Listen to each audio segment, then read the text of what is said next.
بسم الله الرحمن الرحیم. الحمد لله رب العالمین والصلاة والسلام علی سید الانبیاء والمرسلین و علی آله و صحبه اجمعین. با عرض سلام و ادب خدمت تک تک شما بینندگان عزیز و گرامی، عزیزانی که هر شنبه پای تلویزیون میشینید تا برنامه حجت بی حجت رو ببینید. برنامه حجت بی حجت همونطوری که میدونید در مورد کتاب حجت الکافی، یکی از معتبرترین کتاب‌های شیعیان که از جمله کتب حدیثی آنها به حساب میره و در این باب در کتاب حجت اومده در مورد اثبات امامت امامان 12گانه شیعه صحیح ترین روایت هایی رو که دارند در اینجا جمع آوری کردن. همونطوری که ما تا هفته گذشته تا امام موسی کاظم اومدیم و در مورد باب مولود ایشون و در باب الاشاره و النص روایت ها رو بررسی کردیم. تا اینجا ما یک روایت و حدیث صحیح نه از نگاه متن و نه از نگاه روات ندیدیم و اگر که رواتش ثقه هستن متنش مشکل داره، اگر متنش درست است رواتش مشکل داره. خلاصه این آقای کلینی 20 و چند سال زحمت کشیده در زمان غیبت صغرا در بغداد در کنار به اصطلاح نواب چارگانه امام زمان خودشو کشته و این کتاب الکافی رو آماده کرده. آخرش هم با این روایت هایی که سراسر کفر، تاکید میکنم سراسر کفر، الحاد، زندقه، شرک، خرافات، خزعبلات، مسائل غیر اخلاقی، مسائل که مملو از توهین و اهانت به ذات اقدس الهی، به محمد مصطفی صلی الله علیه و آله و سلم و به اهل بیت بزرگوارشان هست. ما بعد از بررسی‌هایی که در این کتاب حجت انجام دادیم به این نتیجه رسیدیم که اینها دشمنان حقیقی اهل بیت رسول اکرم صلی الله علیه و آله و سلم هستند. همین هایی که به دروغ ادعا میکنن که شیعه علی و اهل بیت علی و محب علی و آل علی هستند، همین ها دشمنان و ظالمین در حق اهل بیت رسول اکرم صلی الله علیه و آله و سلم می باشند. با این دروغ ها، با این اهانت ها، با این توهین هایی که به آنها بستند. به طور نمونه ما می بینیم که سیدنا علی رضی الله تعالی عنه برای نافذ نمودن قانون قرآن کریم و سنت رسول اکرم صلی الله علیه و آله و سلم و اعلای کلمت الله جانش رو فدا کرد. حسین در کربلا رضی الله تعالی عنه جانش رو به خاطر اسلام فدا کرد. اهل بیت رسول اکرم صلی الله علیه و آله و سلم برای اسلام و قرآن قربانی دادن. همین زندیق کلینی میاد در کتاب کافی میگه قرآن حقیقی 17,000 آیت است و این قرآنی که در دست ماست کتابی است که تحریف شده. آیا ضربه‌ای خطرناکتر و سنگینتر از این هست که در لباس محبت اهل بیت، در لباس اسلام و در لباس حدیث بیان دین اسلام رو، اساس دین اسلام رو، معجزه جاویدان رسول اکرم صلی الله علیه و آله و سلم رو ضربه بزنن؟ مهمان همیشگی برنامه حجت بی حجت حضرت مولانا عبدالقدوس دهقان هستند که در استودیو تشریف دارن. من عرض ادب دارم و احترام خدمت جناب مولانا. خوش آمدید. سلام باشید. بنده هم خدمت جناب عالی و همچنین تمامی بینندگان عزیز و ارجمند عرض ادب و سلام دارم. السلام علیکم و رحمت الله و برکاته. امیدوار هستم که الله متعال حقایق را در هر کجا هست و از زبان هر کسی هست انشالله به ما توفیق دهد که به حقیقت برسیم و بر حقیقت انشالله عامل باشیم تا سعادت دارین را انشالله حاصل بکنیم. جزاکم الله خیر. جناب استاد بارک الله فیکم، ما هدف از بررسی این ابواب کتاب حجت اثبات قضیه امامت هست که اینها میخوان با این روایاتی که دارن در اینجا امامت ائمه اثنا عشر رو ثابت بکنن و قوی ترین دلایلشون رو که در مذهب دارن در این ابواب جمع کردن. اولا ما بارها در برنامه عرض کردیم که هدف از بررسی امامت از این کتاب این است که این صحیح ترین کتابشان هست که در حدیث نوشتن و امامت هم اصل و اساس این دین هست. دین شیعه‌گری یا رافضه‌گری امامت را اصل قرار دادن و بعد از اون دیگه بقیه خزعبلات اسمت و غیره رو به اینا چسبوندن. امامت رو و دلایل امامت رو در این کتاب تا اکنون چگونه شما ارزیابی کردید؟ آیا تونستن که ثابت بکنن اصلا امامت رو از کتاب کافی؟ الحمد لله رب العالمین و صلی الله علی نبینا محمد و علی آله و صحبه اجمعین. تمامی بینندگان عزیز و ارجمندی که تا کنون این برنامه را یا برنامه‌های دیگر را دنبال کردند یا این که از نزدیک با مذهب تشیع آشنایی دارند، بر این نکته واقف هستند که موردی که تشیع را از اهل سنت و الجماعت و دیگر مسلمانان جدا می کنند مسئله امامت هست و امامت در مذهب شیعه یک فرع یا یک حکم فقهی و شرعی نیست، بلکه فراتر از حتی یک مسئله صرف اعتقادی هست، بلکه برمیگرده به این که یکی از اصول دین یا حداقل اگر تنازل هم که دادند اصول مذهب اینو برمی شمارند. و در میان امامت و در میان نبوت هیچ گونه تفاوتی رو قائل نیستند، بدین معنی که هر دوتا یک منصب الهی هستند، منصب آسمانی هستند. این فقط و فقط الله متعال هست که برای تمام دوران و تمام اعصار یک امامی رو باید تعیین بکند، همان گونه که در هر زمانی الله متعال پیامبرانی رو تعیین میکرده. و این امامت در واقع وجه تمایز شیعه از غیر شیعه هست و احکامی رو که در مورد امامت تعیین کردند نه در مورد قرآن و ثقل اکبر تعیین کردند و نه در مورد بقیه احکام شرعی، به صورتی که معتقد هستند که هر کسی امامت ائمه اثنا عشر رو قبول نکند یا حتی یکی از ائمه اثنا عشر رو قبول نکند کافر و مرتد شمرده می شود. اصحاب رسول الله صلی الله علیه و سلم که امامت را به تعبیر آقایون غصب کردند، تمام اونها مرتد و کافر شمرده می شوند. غافل از این که وقتی که شیعه معتقد هست که امامت مثل نبوت هست و یک منصب الهی هست، منصب الهی به هیچ عنوان قابل غصب کردن نیست و غصبش و به تاراج بردنش یک امر کاملا ناممکنی هست. و این ادعایی که شیعه می کنند که ابوبکر و عمر و عثمان اومدند و خلافت را غصب کردند، این یک ادعایی هست که در طول تاریخ نبوت و رسالت های الهی هیچ گونه سابقه را نداشته، با وجودی که دشمنان انبیاء الهی خیلی قدرتمند بودند و خیلی پرتوان بودند و چه بسا که پیامبر فقط یک نفر بوده در زمان خودش و بدون اینکه یار و یاوری داشته باشد، اما در طول تاریخ اتفاق نیفتاده که ابو جهلی یا امثال ابو جهل بیایند و نبوت یک نبی را به تاراج ببرند.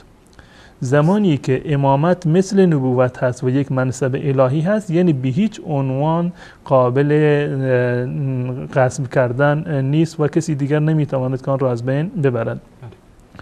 اما وقتی که ما برمیگردیم به تاریخ تشیع و ادعای محبت اهل بیت رسول الله صلی الله علیه وسلم، میبینیم که تشیع در واقع یک گرایش سیاسی هست و مبنایش منافع شخصی بوده بیشتر تا قضایای دینی و عقیدتی. از همان ابتدایی که در واقع بذر نخستین تشیع کاشته شد توسط عبدالله ابن سبع یهودی که بعد اعتقادی پیدا کرد و بعد از آن تبلوری رو که مذهب شیعه داشت در قالب خونخواهی حضرت حسین رضی الله تعالی عنه بود و به عنوان یک گرایش سیاسی مطرح شد، یک حرکت سیاسی مطرح شد قبل از این که به عنوان یک مذهب باشه. بحثی به دین نداشت، بحثی به مذهب و قرآن و حدیث و آیات قرآن کریم در واقع نداشته، بلکه صرفاً یک نوع گرایش سیاسی بوده که متاسفانه در طول تاریخ سردمداران این مذهب توانستند که سوار بر احساسات دینی و معنوی مردم بشوند و به تعبیر دیگر سوء استفاده بکنند از دین و مذهب به نام خودشون. وگرنه هیچ بویی رو از دین و مذهب در واقع نبردن و نه تنها بقیه موارد را به صورت کلی احکام کلی اسلام رو که در نظر بگیریم، حتی همین مبنای امامت رو که وجه تمایز شیعه با دیگران هست، این هم بر روی یک اصول مشخص و دقیق پایه‌ریزی نشده. ابتدا به صورت یک اعتقاد و باور در اومد و بعداً به عنوان یک گرایش سیاسی و حرکت سیاسی در اومد و نهایتاً در زمان امام جعفر یا نهایتاً بعد از زمان امام باقر رحمت الله علیه به عنوان یک مذهب که دارای فروع و احکام فقهی و فتواهای عملی بود، در واقع منتقل شد و تغییر پیدا کرد، به گونه‌ای که امروزه تمام شیعیان خودشون را جعفری میدونن، جعفری اثنا عشری میدونن. یعنی به این معنا که میتونیم بگیم امام جعفر صادق مانند بقیه ائمه مذاهب فقهی که حالا 4 مذهب فقهی مشهوری که تا الان وجود داره، شافعی و مالکی و حنبلی و حنفی، و مذاهبی که از بین رفتن به مرور زمان مثل ظاهری و غیره، اینا فقط دیدگاه‌های خاص فقهی خودشون رو داشتن در بعضی از موارد و در اصول اعتقاد با بقیه ائمه مذاهب اسلامی هیچ گونه اختلافی نداشتن. اما این دشمنان اسلام بودن که در لباس محبت این ائمه اومدن و چیزایی رو به اینا نسبت دادن، طوری که ابوبصیر و ابوالخطاب و زراره و غیره. قطعا این گونه هست. ائمه اهل بیت از گرفته از حضرت علی رضی الله تعالی عنه، حسن، حسین، زین العابدین، باقر، امام جعفر یا کاظم و دیگر این بزرگواران هیچ گونه تفاوتی در اعتقاد با مذهب اهل سنت و الجماعت نداشتند و 100% در واقع پیرو مذهب اهل سنت و الجماعت و پیرو همون مبنا و اعتقاداتی بودند که امروزه اهل سنت و الجماعت این مبنا و اعتقاد رو در واقع دارند.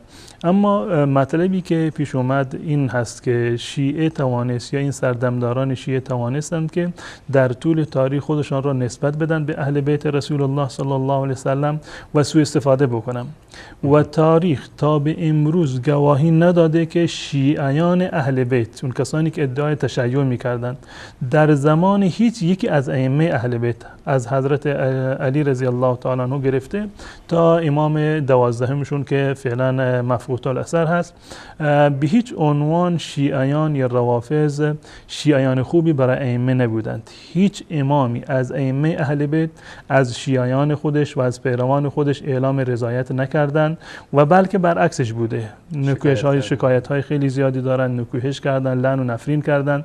نه تنها اینکه عموم شیعه را، بلکه حتی نزدیکترین و مقربترین افراد به ائمه که راویان شیعه هستند جز افرادی هستند که بیشتر از همه مورد لعن و نفرین ائمه قرار گرفتند و این ارتباط یک ارتباط دو جانبه‌ای بوده، یعنی لعن و نفرین و بی‌حرمتی کردن و اهانت کردن به ائمه. از یک طرف بزرگان شیعه، اونهایی که معروفتر بودند، اونهایی که راویان بیشتری بودند، اون روایات بیشتری رو نقل کردند، یا آنهایی که امروزه شیعه اونها رو جز اساطین و ارکان روایی خودشون میدونن و موثق‌ترین راویان شیعه هستند، میبینیم که به ائمه توهین کردند و از جانب دیگر ائمه هم در مورد این افراد لعن و نفرینها و اقوال بسیار زیادی رو دارند.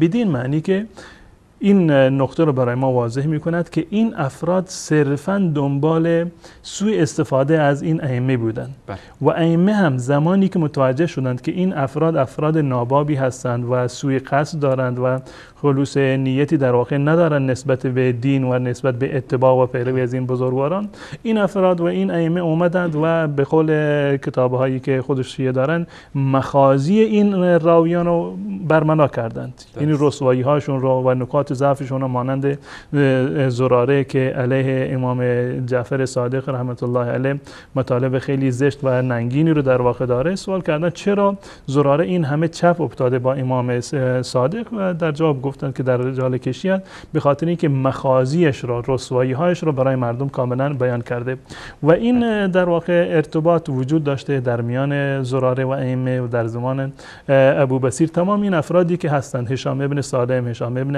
حکم، زراره، ابوبصیر و افراد دیگری که جز راویان برتر هستند، محمد ابن مسلم یا تمام این کسانی که مقربتر بودند، میبینیم که در کتاب رجال کشی یا کتاب‌های دیگر از زبان ائمه مورد لعن و نفرین بودند. من در هفته گذشته برخی از توهین‌هایی رو که اصحاب امام موسی کاظم به ایشون کرده بودند، به مادرشون تهمت زده بودند، به خود ایشون تهمت در واقع گناهانی رو زده بودند که حتی در سجده امام کاظم یاد می‌کرد این گناهان رو، که من کاملا توضیح دادم که اینها از دیدگاه اهل سنت و جماعت کاملا مردود هست و هیچ گونه مصداق حقیقی و واقعی رو نداشته. در ادامه این مطلب من میخوام به این نکته اشاره بکنم برای اینکه استدلال قوی تری بشود و موردهای بیشتری رو خدمت بینندگان عزیز من معرفی بکنم. به طور مثال یکی از افرادی که نزد شیعه جز راویان معتبر هست ابو بصیر هست. ابو بصیر یکی از راویان بزرگ شیعه هست و اصحاب امام جعفر صادق بوده و بعد از ایشون امام کاظم، و متاسفانه هم امام در مورد این افراد در واقع اقوال لعن و نفرینه هایی رو دارند و نکوهش کردند و هم این افراد اهانت ها و جسارت هایی را به این ائمه بزرگوار انجام دادند، بدین معنی که این افراد دنبال سوء استفاده بودند. هدفشون نه امامت امام بود و نه علم امام بود و نه شرافت امام بود و نه نسب امام بود، به هیچ عنوان اینها برایشون مطرح نبوده. هدفشون در واقع سوء استفاده از این بزرگواران بوده. هر جا که این بزرگواران همسو بودند با این راویان حرفشون رو قبول کردند و جایی که همسو نبودند علیه ائمه در واقع اومدند و موضع گرفتند و اقوالی رو بیان کردند. به طور مثال همین ابو بصیری که بسیاری از روایات همین کتاب الحجت از همین آقای ابو بصیر هست یا از راویان دیگری که از این قبیل هستند. این ابو بصیر اومده به امام کاظم رحمت الله علیه اهانت هایی رو در واقع کرده، از این قبیل که گفته که ایشون در واقع انسان دنیا پرستی بودند و دنبال دنیا بودند، یا این که ایشون در واقع علمشون یا حکمشون در واقع کامل نبوده و چنین حرفی از یک کسی که راوی روایات از خود امام هست، کسی که امام را معصوم میدونند و که امام را در واقع عالم به ماکان و به ما یکون میدونند، علمشون علم لدنی هست و توسط فرشتگان علمشون بروز میشود، همیشه علمشون در هر هفته اضافه میشود. کسی که چنین اعتقادی رو داشته باشد به هیچ عنوان نمیتواند چنین جسارت هایی رو به امام در واقع بیاورد و اینها رو مطرح بکنند. این آقای ابو بصیر مانند بسیاری دیگر از این راویان شیعه اومدن به امام موسی کاظم رحمت الله علیه جسارت هایی رو انجام دادن. به طور مثال در این کتاب رجال کشی هست، دوستان اینو بارها دیدن و مشاهده کردن، کتاب رجال کشی، و در این زمینه راوی 67 هست ابو بصیر که در اینجا اون رو معرفی کرده، ابو بصیر لیث ابن البختری المرادی. در اینجا روایتی هست و میگه فینا ابو بصیر روی عن ابن ابی یعفور قال خرجت الى السواد اطلب الدراهم للحج، من رفتم به در واقع کوفه که میخواستم پولی رو کسب بکنم به دست بیارم و تا اینکه به حج بروم، و نحن جماعتون یک گروه بودیم و فینا ابو بصیر المرادی، ابو بصیر مرادی همراه ما بود. قال قلت له یا ابا بصیر، ای ابو بصیر اتق الله و حج بمالک، با مال خودت حج بکن، از خدا بترس و با مال خودت حج بکن، فانك ذو مال کثیر، مال زیادی رو برای خودت جمع کردی. فقال اسکت فلو ان الدنيا وقعت لصاحبك لاشتمل عليه بكسائر، ساکت باش، اگر دنیا فراهم میشد برای صاحبت یعنی برای امامت همه رو زیر ابای خودش قرار میداد، یعنی این که امام رو متهم میکند که دنیا پرستی هستن در واقع. و این آقای ابو بصیر همون گونه که قبلا همین آقای ابو بصیر رو ما معرفی کردیم، کسی هست که در واقع نه با امام موسی کاظم و نه با امام قبل از اون که امام جعفر بوده رابطه خوبی رو نداشته، و ایشون رفتن نزد روایت دیگری در این زمینه هست از حمدوی قال حدثني محمد بن عيسى بن عبيد عن يونس بن عبد الرحمن عن ابي الحسن المكفوف عن رجل عن بكير قال لقيت ابا بصير المرادي قلت اين تريد قال اريد مولاك قلت انا اتبعك فمضى معي فدخلنا عليه واحد النظر اليه. و قبلا این توضیح داده بودن که ایشون میرن نزد امام صادق و در حالت جنابت میرن که امام میگه که شرم نمیکنی که از این که در این حالت جنابت نزد امام خودت میروی؟ ایشون میگه که استغفر الله ولا اعود، بار دیگر من چنین کاری رو انجام نمیدم. و در مورد دیگر در مورد امام موسی کاظم هست، میگه که حمدان قال حدثنا معاویه عن شعیب العرقوفی عن ابی بصیر قال سألت ابا عبدالله عن امرأة تزوجت. میگه که ابو بصیر میگه من از امام ابو عبدالله سوال کردم در مورد زنی که ازدواج کرده و لها زوجون، یک شوهر داشته، با اینکه قبلا شوهر داشته رفته با مرد دیگر ازدواج کرده، فظهر علیها و امرش مشخص شده که این قبلا شوهر داشته. قال ترجم المرأة و یضرب الرجل 100 صوت. امام صادق فرمود که زن رو باید رنج بکنند و مرد رو 100 ضربه شلاق بزنند، لانه لم يسأل، زیرا که ایشون چرا نرفته تحقیق نکرده، باید 100 ضربه شلاق بهشون زده بشه. قال شعیب فدخلت على ابي الحسن. الان یک فرد دیگر میگه، شعیب میگه که من رفتم نزد ابوالحسن فقلت له امرأة تزوجت ولها زوج. همین سوال از امام ابوالحسن یعنی امام موسی کاظم سوال کردن. قال ترجم المرأة ولا شيء على الرجل، که زن رجم میشه اما بر مرد هیچ گونه حکمی نیست و شلاقی رو نداره. میگه بعضی اومدم بیرون و ابو بصیر رو دیدم و بهش گفتم که من این سوال رو، این مسئله رو از ابوالحسن موسی کاظم سوال کردم در زنی که ازدواج کرده و شوهری داشته. ایشون فرمودند که زن باید رنج بشه ولا شيء على الرجل. قال فمسح على صدره وقال ما اظن صاحبنا تناهى حكمه بعد. من گمان میکنم که حکم صاحب ما هنوز کامل نشده، هنوز به بلوغ علمی نرسید. این حرفی هست که یعنی ابو بصیر خودش را عالمتر از امام موسی کاظم دانسته. و در روایت بعدی دقیقاً مثل همین روایت هست. قال سألت ابا الحسن عن رجل تزوج امرأة ولها زوج ولم يعلم. همین مسئله رو در اینجا دوباره معرفی میکند، مطرح میکنند، منتها در اینجا جواب آقای ابو بصیر چیزی دیگر هست. فذكرت ذلك لابي بصير المرادي قال لي والله جعفر ترجم المرأة و یجلد الرجل الحد. ایشون میگوید که جعفر به من این حرف رو زده که مرد باید 100 ضربه شلاق بخورد. قال فضرب بيده على صدره يحكها اظن صاحبنا ما تكامل علمه. و دستشو بر سینه‌اش کوبید و گفت که به خدا قسم این صاحب ما یعنی امام ما علمش هنوز علم کاملی در واقع نیست. خب این آقای ابو بصیر یکی از افرادی هست که در مورد ائمه اومدن روایاتی رو معرفی کردند و نقل کردند که ائمه چنین و چنان هستند، منصب الهی دارند، علمشون چنین و چنان هست و امامتشون رو میخوان ثابت بکنن، در مورد فضایلشون اقوال گفتن. خود این آقای ابو بصیر اومده در مورد امام موسی کاظم میگه که ایشون دنیا پرستن، منو کسی نباید تهمت بزنه که من دنبال دنیا هستم. اگر امام شما هم دستش برسه تمام دنیا رو زیر چادر خودش و عبای خودش قرار میده. در یک جای میگه که علمش کامل نیست، در جای دیگر میگه که حکمش کامل نیست. و حتی یعنی یکی از افرادی بوده که متاسفانه یا خوشبختانه به خاطر این من این عرض میکنم بر اساس روایات شیعه هست، در چندین مورد بوده که الله متعال ایشون رو مؤاخذه کرده و عقابی رو و مجازاتی رو برای ایشون فرستاده، از قبیل این که سگی رو الله متعال در واقع مشخص کرده و فرستاده، حواله جانش کرده که ایشون رو مورد عنایت قرار بده و بر رویش ادرار بکنن. و این در چندین مورد این مطلب اومده.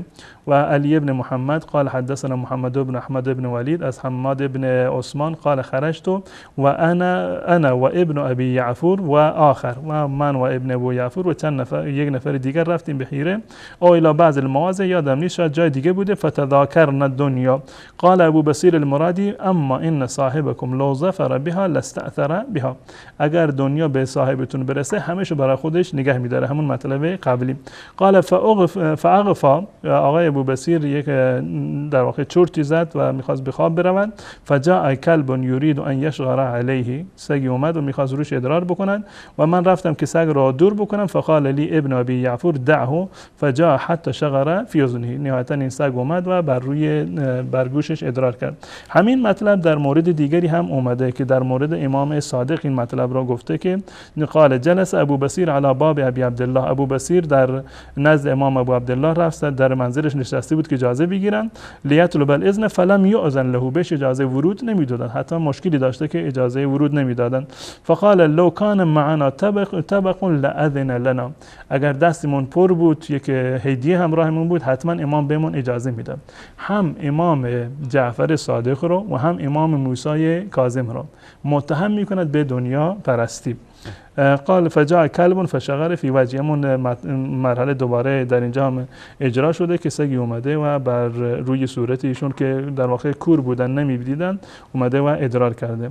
و این آقای ابو بصیر میگه ولکن کان مخلطا، که در هم آمیخته بوده، یعنی حواس درستی رو نداشته که روایت که بله چون این فردی هست. این فرد الان اومده یکی از کسانی هست که امامت ائمه رو میخواد ثابت بکنه، شیعه اثنا عشری اینو حساب میکنند و روایاتش روایت معتبری هست. من این مطلب رو میخواستم که در اینجا مطرح بکنم که این راویان دوربر این ائمه رو گرفته بودند، هر وقتی که یک امری به مصلحت ایشان بوده این قبولش میکردند و اگر به مصلحتشون نبوده علیه ائمه قیام میکردند، یا اینکه علمشون زیر سوال میبردند، اخلاق شون زیر سوال می‌بردن، مانندی که میگه که اگر ما دستمون پر بود آقا امام صادق ما رو راه میداد، یا علمشون کامل نبوده، یا نمیدونم که حکمشون کامل نبوده. این سری موارد رو هم از ابو بصیر داریم و هم از زراره، چون این مواردی رو هست. یعنی از زمان سیدنا علی رضی الله تعالی عنه کارشون این بود که اگر وقت جنگ بود میگفتن ما نمی جنگیم، اگر که امام صلح میکرد میگفت که نه چرا صلح کرده، اگر که حکم تعیین میکرد میگفت چرا این کارو کردن. و در وقت علمم همین بوده که همیشه حرفشو قبول نمیکردن. مثلا در مورد زراره که بعد از نماز مغرب نماز عصر رو میخوند، وقتی بهش گفتن امام گفته که سر وقت نماز بخون، گفت من یک حرفی رو شنیدم نمیخوام کوبلش بکنم گرچه امام به شما پیام داده. این حتی در موارد عملی هم هر جایی که به نفعشون بوده این عمل میکردن. این ارتباط و این ارتباط در واقع یعنی مخالفتی که بین ائمه وجود داشته و بین بزرگان مذهب شیعه که امروزه جز بزرگان هستند، این یک ارتباط دو طرفه بوده. یعنی هم این ائمه اومدند و مخازی و رسوایی این شیعیان رو مطرح کردند، خصوصا این راویان رو، و راویان هم کم نگذاشتند برای ائمه، هرچی بوده از تهمت به مادرانشون گرفته، در علمشون و در تقوایشون و همچنین در دنیاخواهیشون رو در واقع متهم کردند. تمام این موارد رو به خاطر این بوده که در مواردی این ائمه اومدن خلاف رأی این افراد که هدفشون علم امام نبوده، هدفشون همون بهره برداری سیاسی بوده، بدین خاطر اومدن علیه امام در واقع قیام کردن. در کتاب الوافی دوستان نمایش بدن، یکی از کتب ثمانیه شیعه هست، کتاب الوافی، محدث فاضل و حکیم عارف مولا محمد محسن فیض کاشانی اینو تالیف کرده و کتاب جلد 5 هست و کتاب ایمان و کفر. در این کتاب روایتی رو نقل کرده از کتاب کافی، جلد 5 بود و صفحه 851 از این کتاب. روایتی رو در اینجا نقل کرده از کتاب کافی که شماره از کتاب کافی جلد 8 شماره 228 صفحه 228 و صفحه 290 و این شمارش هم در کتاب الوافی هست 7/31 به هذا الاسناد عن محمد ابن سلیمان عن ابراهیم ابن عبدالله الصوفی عن موسی ابن بکر الواسطی قال لی ابو الحسن علیه السلام، که امام ابو الحسن یعنی موسی کاظم به من فرمودند لو میزت شیعتی ما وجدتهم الا واصفا، اگر من شیعیان خودم را در واقع متمایز بکنم، اونها را مشخص بکنم، از دیگران جدا بکنم، میبینم که واقعا افرادی اندک هستند و مدعی تشیع هستند، شیعه واقعی نخواهند بود. ولا امتحنتهم لما وجدتهم الا مرتدین، اگر من اینها را امتحان بکنم همه اونها مرتد از آب در میاند. اگر من بخوام شیعیان خودم را امتحان بکنم ولا امتحنتهم لما وجدتهم الا مرتدین، میبینم که همه اونها در واقع مرتد هستند. ولو تمحستهم لما خلص من الالف واحد، اگر بخوام که اونها رو در واقع غربال بکنم یا اونها را بررسی بکنم وارسی بکنم، لما خلص من الالف واحد، از 1000 نفرشون یک نفر سالم از آب در نمیاد، یعنی اینقدر مشکل دارن. ولو غربلتهم غربلتن، اگر بخوام اونها رو غربال بکنم و اونها را در واقع گلچین بکنم، لم یبق منهم الا ما کان لی، هیچ کسی برای من باقی نمیماند مگر همون افراد معدودی که واقعا شیعه واقعی هستند. انهم طالما اتکوا علی الارائک، بر روی پشتی ها و در واقع تکه دادن و ادعا میکنند که ما شیعه علی هستیم. انما شیعه علی من صدق قوله فعله، و شیعه علی کسی هست که قولش و فعلش در واقع هماهنگ باشه، پس بنابراین اینا شیعه من نیستن. میبینیم که امام موسی کاظم مانند حضرت علی رضی الله تعالی عنه در مورد این شیعیان امام علی رضی الله عنه اقوال خیلی زیادی رو داره، خطبه هایی رو که در نهج البلاغه داره و مقایسه‌ای که میکنه در مورد اصحاب خودش و اصحاب معاویه و آرزو میکنه که معاویه بیاد 10 شیعه رو از ایشون بگیره و یک بنی امیه رو که به تعبیر آقایون ناصبی هستند و در واقع کافر هستند، حضرت علی رضی الله عنه آرزو میکند کاش که معاویه 1 نفر از لشکر خودش رو به من بدهد، من حاضرم 10 نفر رو به معاویه بدهم. لو ان معاویه صارفنی بكم صرف الدینار بالدرهم فاخذ منی 10 و اعطانی منهم واحدا، 10 نفر از من برداره 1 نفر به من بده. و همچنین روایت دیگری هست که امام موسی کاظم نقل کرده از پدر بزرگوار خودش و در این روایت کاملا اومده که میگوید که تمام آیاتی که در مورد منافقین نازل شدند اینا مصداق شیعه هستند. آیاتی که در مورد منافقین در قرآن الله متعال نازل کرده مصداقشون در مورد کسانی هست که ادعای تشیع میکنن. کتاب بحار الانوار هست، دوستان نمایش بدن این کتاب رو، کتاب بحار الانوار. و کتاب بحار الانوار رو جایگاهش رو ما قبلا معرفی کردیم در مذهب شیعه که در جلد 105 این کتاب مطلبی را آورده که وقتی که مهدی ظهور بکند حکم میکند که تمام کتاب بحار الانوار از اولش تا آخرش صحیح هست و این هم جز لذت‌های آخرت است که در روز قیامت انسان اگر بخواد که سرگرم بشود به لذتی برسد این کتاب رو در بهشت مطالعه بکند. به هر صورت در جلد 65 این کتاب این مطلب رو آورده و در اینجا اشاره کرده و روایت 20 هست، صفحه 104 از این کتاب هست و از چاپ‌های قبلی صفحه جلد 65 صفحه 167 هست و روایت 20 این هم کاف و شین علامت زده، یعنی از رجال کشین رو نقل کرده.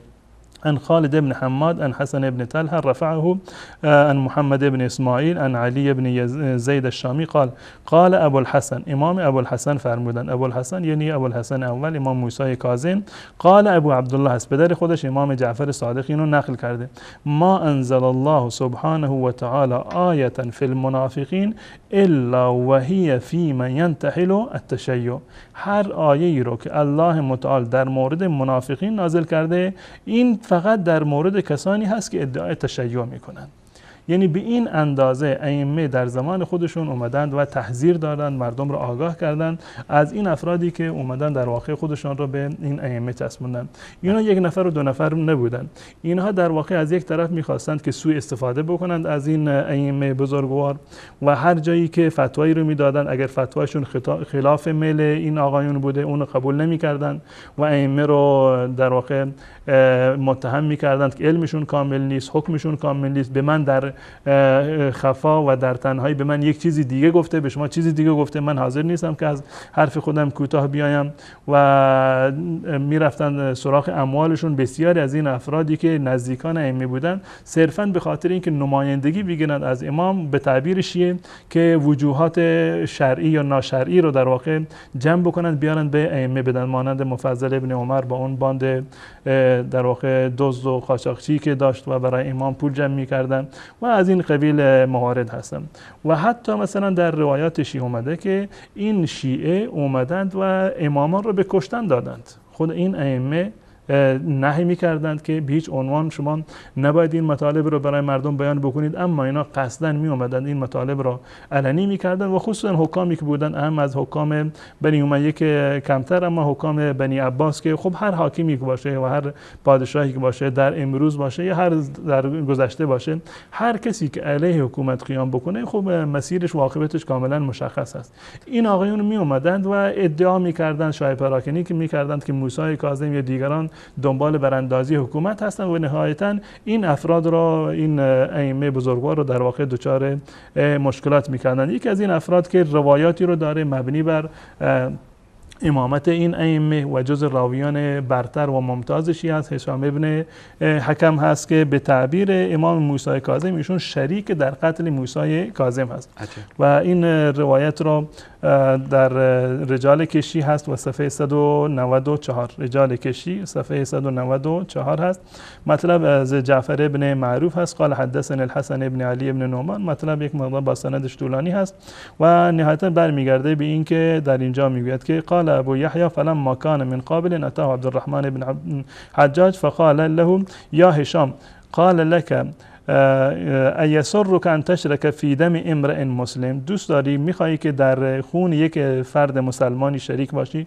قال لا. قال و کیف تشرک فی دمی، چگونه میخوای در خون من در واقع شریک بشوی؟ فان سکت و الا فهو ذبح، اگر ساکت شدی که خوبه، اگر ساکت نشدی این ذبح هست. یعنی اگر تو ساکت باشی و امامت من رو به کسی نگویی و حرف تو دهنت در واقع بمونه، خب کسی خبر نمیشود و مشکل پیش نمیاد. اما اگر رفتی اعلام کردی که امام ما موسی کاظم هست، این ذبح هست که همون در واقع ما رو به کشتن میده.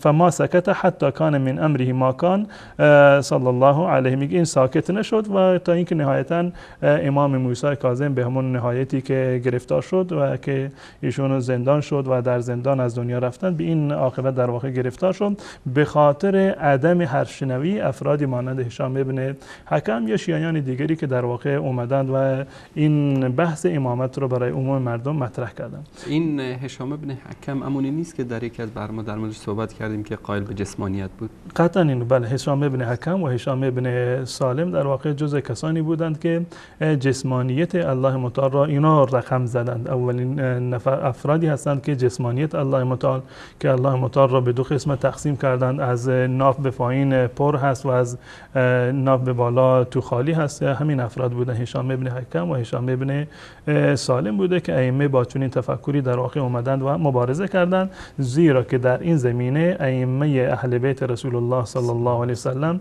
هم از امام موسی کاظم یا آبایش و همچنین فرزندانش همون عقیده اهل سنت و الجماعت رو داشتن که الله متعال را قائل جسمانیت برای الله متعال نیستند. به هیچ عنوان صفتی رو که الله متعال برای خودش و کیفیتی رو که بیان نکرده ما اجازه نداریم که از جانب خودمان یک چیزی رو به الله متعال در واقع نسبت بدیم. به هر صورت اینها افرادی هستند که جز نزدیکان ائمه بودند. این مطلبی که عرض می‌کنم که تشیع در واقع یک مذهب فقهی نیست، یک گرایش فقهی و شرعی نیست، بلکه یک گرایش سیاسی بوده و مبنایی که وجود داشته بر مبنای منابع شخصی بوده.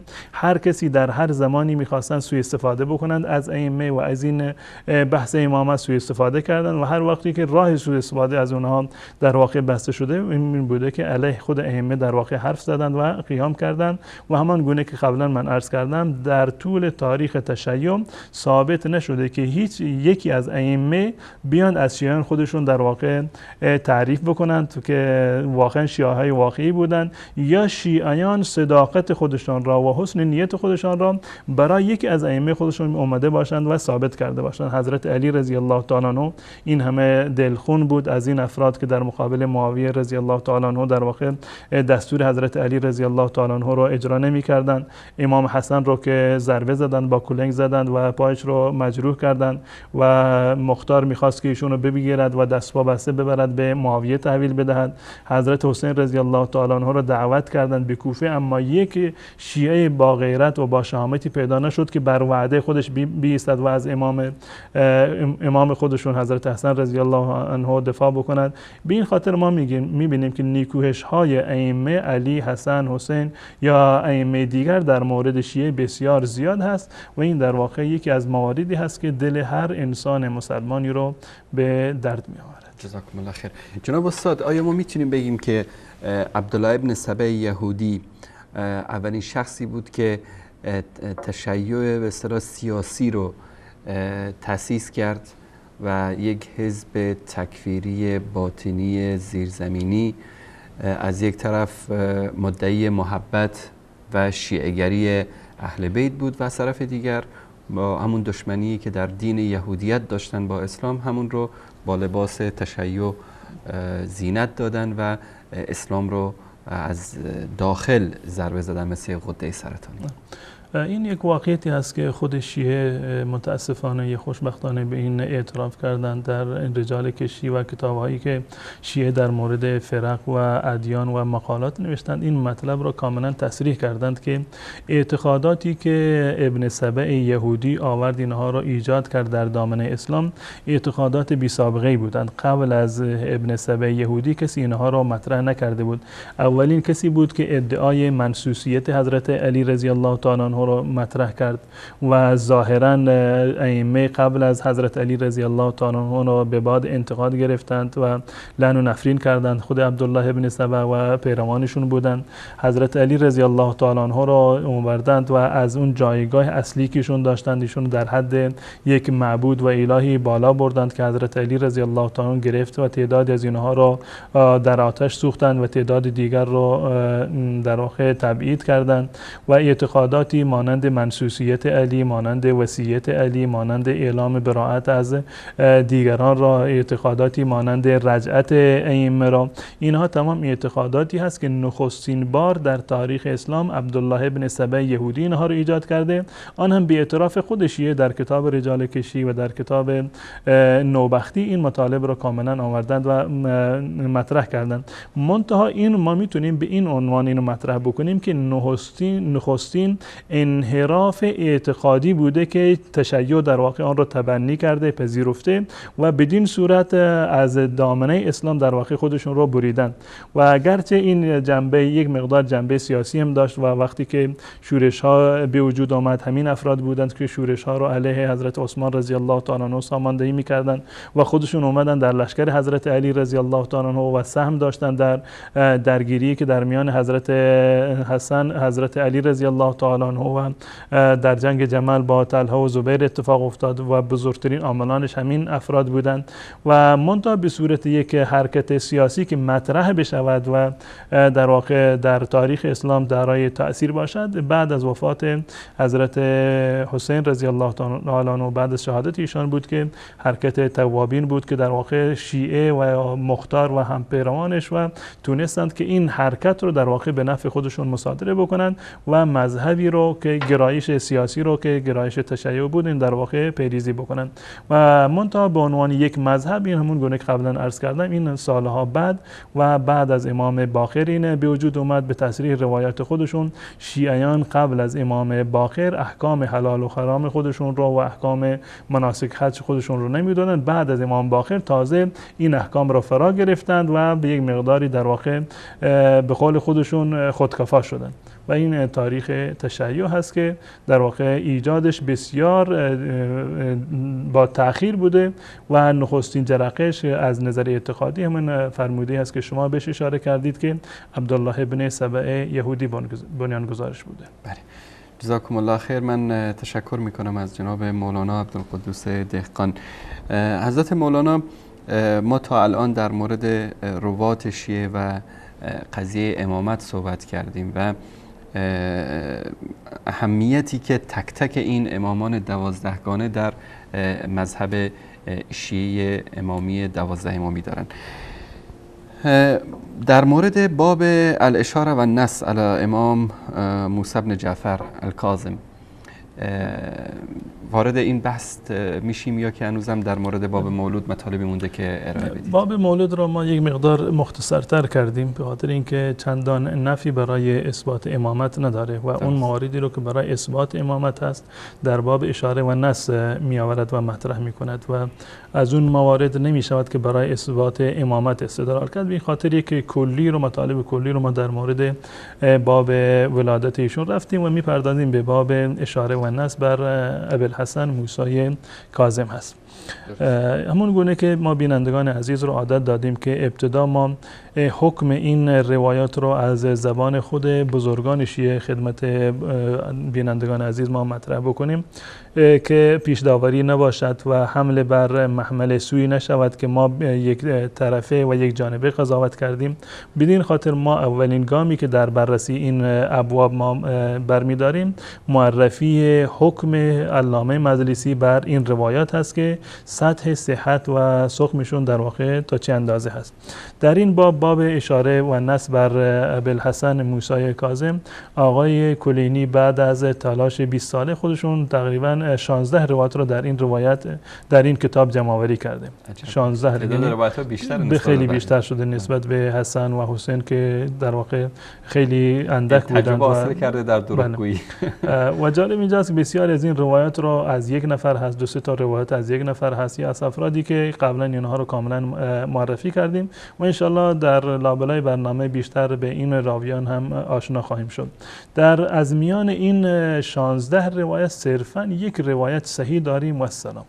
صرفا یک روایت از میان 16 روایت یک روایت صحیح داریم که اون روایت 12 هست، گرچه اون هیچ گونه در واقع مبنایی برای نمیتواند مبنای امامت باشه. ما میدونیم که این امامت در واقع یک تسلسل داره.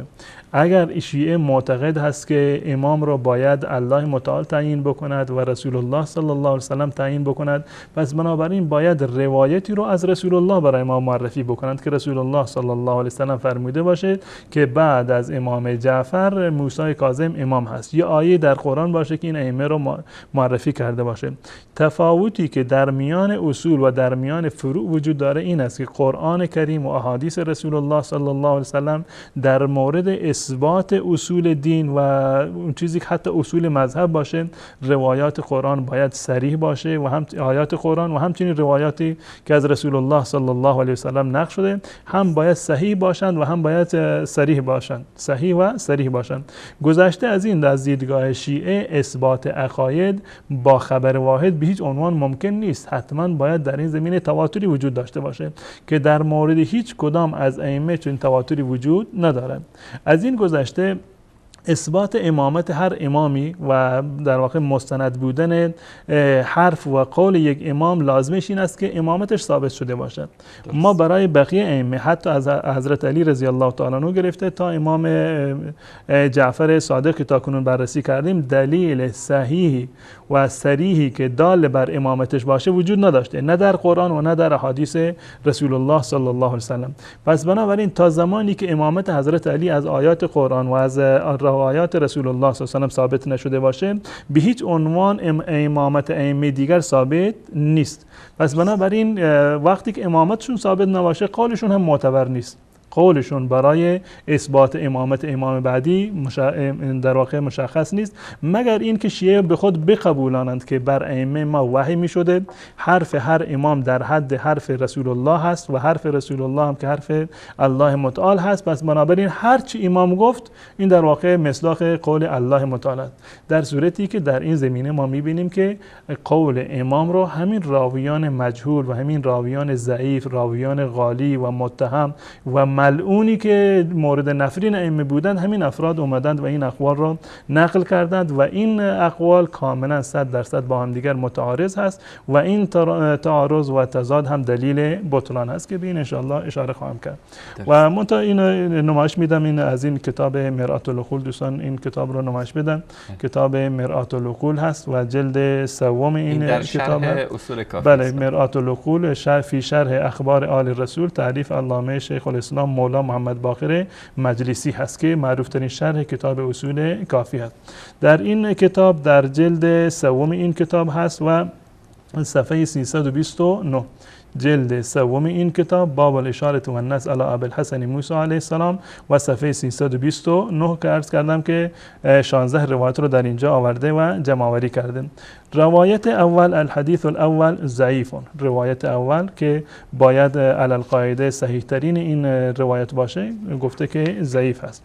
روایت دوم حسن هست، روایت دوم حسن هست و روایت سومش مجهول هست و روایت چهارم ضعیف هست، روایت پنجم ضعیف هست، روایت ششم حسن هست و روایت هفتم مجهول هست، روایت هشتم ضعیف هست و همچنین روایت دهم مجهول یا حسن، خودش متردد بوده، یا مجهول هست یا حسن هست. روایت نهم چی بود جناب؟ روایت نهم که روایت هشتم و روایت نهم موثق، روایت نهم موثق و روایت دهم مجهول یا حسن، روایت 11 ضعیف علی المشهور، روایت 12 صحیح، این تنها روایتی هست که گفته صحیح هست، روایت 13 ضعیف، روایت 14 یا مرسل یا مجهول یا مرسل یا مجهول. روایت 15 ضعیف علی المشهور و روایت 16 که مرسل هست. روایت 16 هم مرسل است. خیلی زحمت کشیده جناب استاد این.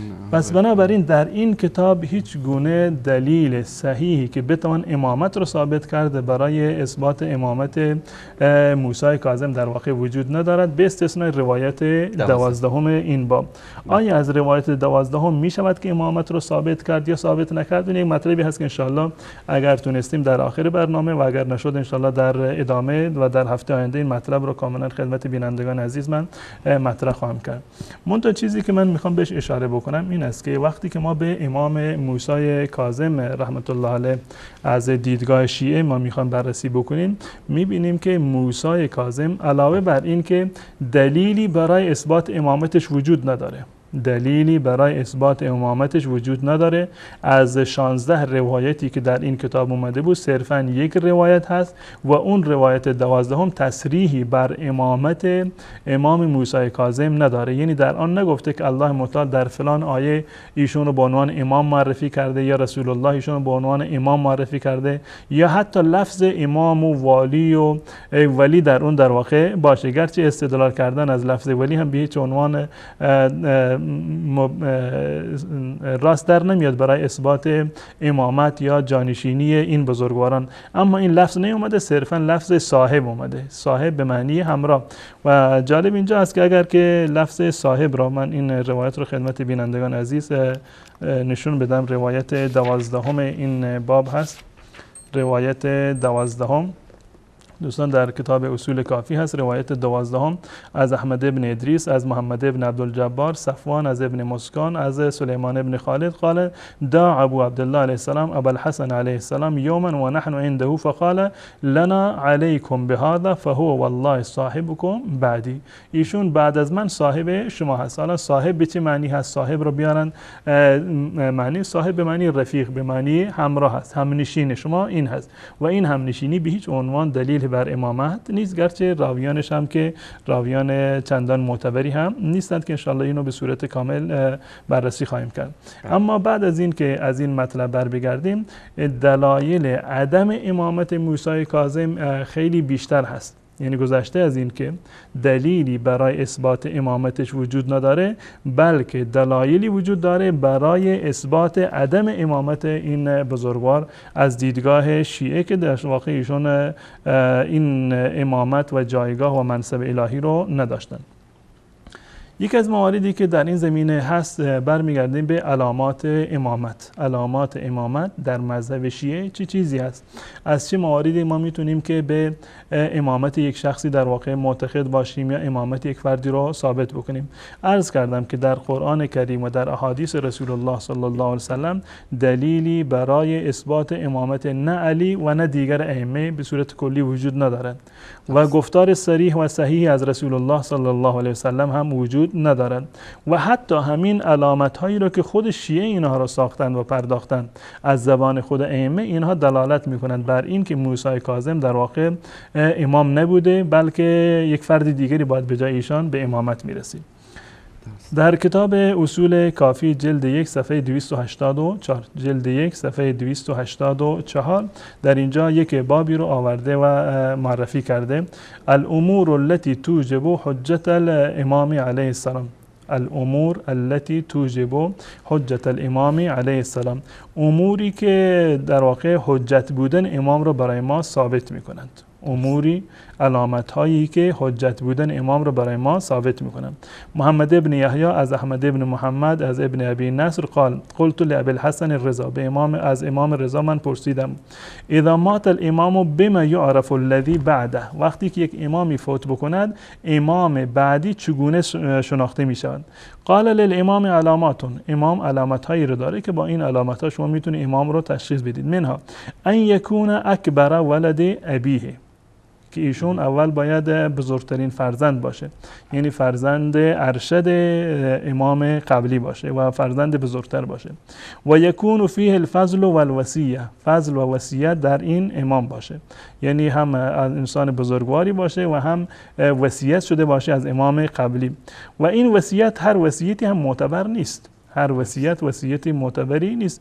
مانند این که امام قبلی مثلا وصیت بکند که مرا غسل بکنه، مرا غسل میت بده یا کفن و دفنش بکنه، این وصیت به هیچ عنوان وصیت معتبری نیست. مانند این که بعضی از ائمه وصیتشون فقط در همین حد بوده.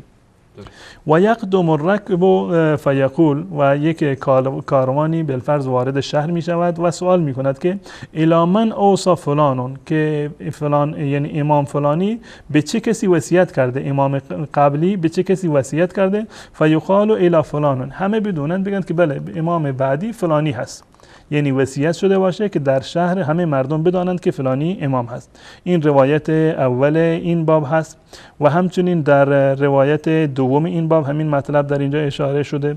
قلت لابی عبدالله، این روایت از ابو عبدالله هست، روایت اولی از امام رضا بود. المتوثب على هذا الامر المدعی له ما الحجة علیه، کسی که بخواد این مطلب را، این امامت را بدون حق تصاحب بکنه دلیلش چی هست؟ ما از کجا بفهمیم که این بر حق هست یا بر باطل است؟ قال یسأل عن الحلال والحرام، ازش سوال بکنید در مورد حلال و حرام. اگر دونست یعنی امام هست، اگر ندانست یعنی اینکه امام نیست. قال ثم اقبل علیه، بعد از این به من روی کرد. فقال ثلاثه من الحجة لم تجتمع في احد الا كان صاحب هذا الامر، سه تا حجت هست که در هر کسی اینا که جمع شد یعنی اینکه صاحب این امر هست، یعنی اون امام واقعی هست. هذا الامر ان يكون اول الناس بمن كان قبله، اول الناس باشه به امام قبلیش. و یکون عنده الصلاح و یکون صاحب الوصیت الظاهره، و صاحب وصیت ظاهره باشه. وصیت ظاهر یعنی وصیت آشکاری که همه بفهمند که به فلان امام در واقع وصیت شده. التي اذا قدمت المدینه سألت عنها العامه والصبیان، این دیگه خیلی واضح است. اون وصیتی که وقتی که شما وارد شهر بشوید از عموم مردم، حتی از بچه ها هم اگر سوال بکنید که الی من اوصی فلان، که امام قبلی که فوت کرده وصیش که هست به چه کسی وصیت کرده، فیقولون الی فلان ابن فلان، فلانی فرزند فلانی در واقع وصی امام قبلی هست. یعنی به اندازه این مشهور باشه و مشخص باشد در میان مردم که حتی بچه ها و عامه مردم بدانند که امام در واقع فلانی هست و امام قبلی بهش وصیت کرده. در همین باب در روایت پنجمش همین مطلب را آورده و اشاره کرده. علی ابن ابراهیم از محمد ابن عیسی، از یونس، از احمد ابن عمر، از ابوالحسن رضا، ابوالحسن ثانی هست امام رضا. قال سألت عن الدلاله على صاحب هذا الامر، صاحب این امر از کجا ما بتونیم و مشخصش بکنیم؟ فقال الدلاله علیه الکبر، که این که بزرگتر باشه، و الفضل، و دارای فضل باشه، و الوصیه اذا قدم الركب المدینه فقالوا الى من اوصى فلان قیل فلان ابن فلان. میگه وقتی که کاروانی وارد شهر بشود اگر سوال کردند که در واقع این امام قبلی به چه کسی وصیت کرده، همه بدونند که وصیت به فلانی بوده. الان چیزی پنهان نباشه، چیزی پنهان نباشه. در اینجا دو سه تا علامت رو در اینجا ذکر کرده. یکی این که امام باید بزرگترین فرزند امام قبلی باشه، امام بزرگترین فرزند امام قبلی هست. دومین که وصیت ظاهره صورت بگیره، بدین معنی که تمام مردم، خرد و کلان، بچه و عامه مردم بفهمند که وصی فلان امام در واقع فلانی هست. یعنی اگر وصیت پنهانی باشه که دو سه نفر فقط ندونند یا فقط اهل خانوادهش بدونند، این در واقع امام نیست.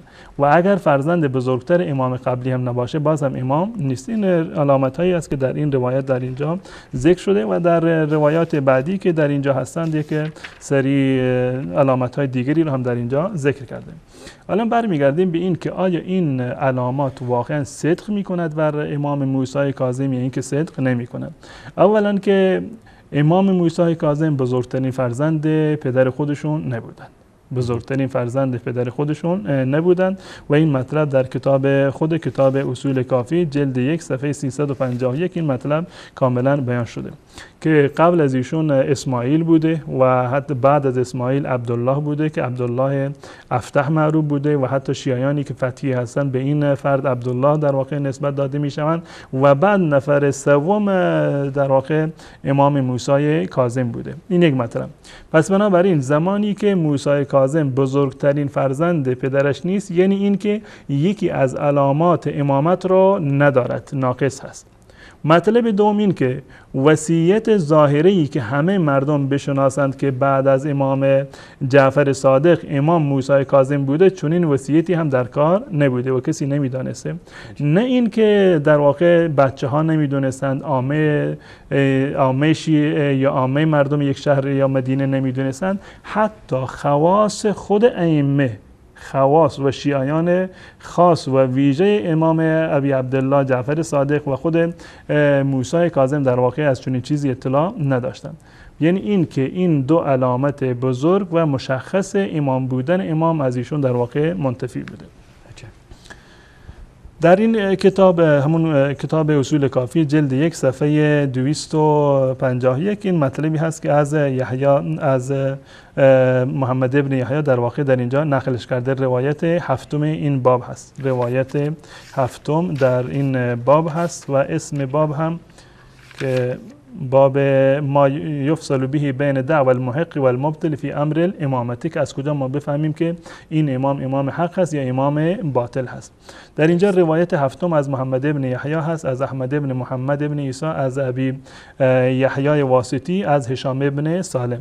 هشام ابن سالم همون صاحب روایت 17000 آیه قرآن کریم هست. قال کنا بالمدینه، این هشام ابن سالم، هشام ابن حکم، اینا جز راویان بزرگ شیعه هستند. قال کنا بالمدینه بعد وفات ابی عبدالله، ما در مدینه بودیم بعد از وفات امام ابو عبدالله امام جعفر صادق علیه السلام. انا و صاحب الطاق، من و صاحب الطاق، من و صاحب طاق، که شیعه بهش میگن مؤمن الطاق و مخالفانشون میگن که شیطان الطاق. به هر صورت این جز راویان بزرگ شیعه هستند. این راویانی هستند که جز راویان بزرگ مذهب شیعه در واقع شمرده میشوند. هشام ابن سالم یا صاحب الطاق، مفضل ابن عمر، ابو بصیر، زراره، اینها بزرگترین راویان شیعه هستند، مقربترین افراد از دیدگاه شیعه به ائمه بودند. حتی مقربترین افراد به ائمه خبر نداشتند که جانشین و امام بعدی بعد از امام جعفر رحمت الله علیه چه کسی هست، از کجا بقیه عموم مردم در واقع خبر بشن. در صورتی که شرایط امامت این است که امام باید بزرگترین فرزند پدرش باشه و مسئله دوم که امامتش یک امامت علنی باشه، وصیتش یک وصیت علنی باشه که حتی بچه ها و عامه مردم در واقع از این امامت و از این وصیت خبر بشن. در این روایت کاملا اومده که امام موسی کاظم فرزند بزرگتر هم نبوده و وصیت ظاهری هم صورت نگرفته برایشون، زیرا اگر وصیت ظاهری و وصیت آشکاری صورت میگرفت حداقلش این بود که بزرگان شیعه و راویان اصلی شیعه از این مطلب اطلاع پیدا میکردند. وقتی که افرادی مانند زراره، مانند هشام ابن سالم، مانند صاحب الطاق، مانند مفضل ابن عمر یا ابو بصیر، از وقتی که اینها خبر نیستند، یعنی این که در واقع چون این وصیتی که ظاهره هست و شرط امامت هست صورت نگرفته. میگه که کنا بالمدینه بعد وفات ابی عبدالله انا و صاحب الطاق و الناس مجتمعون علی عبدالله ابن جعفر، مردم اجتماع کرده بودند بر عبدالله ابن جعفر، فرزند بزرگتر امام جعفر صادق رحمت الله علیه. مردم اتفاق کرده بودند. خب قطعا منظور از مردم که اهل سنت و الجماعت نیستند، اهل سنت و الجماعت که به این امامتی که شیعه معتقد هستند بر این معتقد نبودند. وقتی که مردم مجتمع هستند، همه جمع شده بودند، یعنی این که شیعان اتفاق کرده بودند که امام بعد از امام ابو عبدالله جعفر صادق کسی نیست جز عبدالله ابن جعفر. انه صاحب الامر بعد ابی، همه اتفاق کرده بودند که ایشون صاحب الامر هست بعد از پدرش. فدخلنا علیه انا و صاحب الطاق و الناس عنده، من رفتم نزد ایشون، هشام ابن سالم میگه من و صاحب الطاق رفتیم نزد عبدالله ابن جعفر. به چه دلیل مردم جمع شده بودند پیرامونش؟ به این دلیل که و ذلک انهم روا عن ابی عبدالله، از امام ابو عبدالله روایتی رو داشتن این شیعیان که انه قال ان الامر فی الکبیر ما لم تکن به عهد، ایشون گفته بودند که امامت به فرزند بزرگتر میرسد تا زمانی که در واقع معلول نباشه. و چون که عبدالله ابن جعفر بزرگترین فرزند امام جعفر بود، مردم رفته بودند پیش این و در واقع معتقد به امامت شده بودند.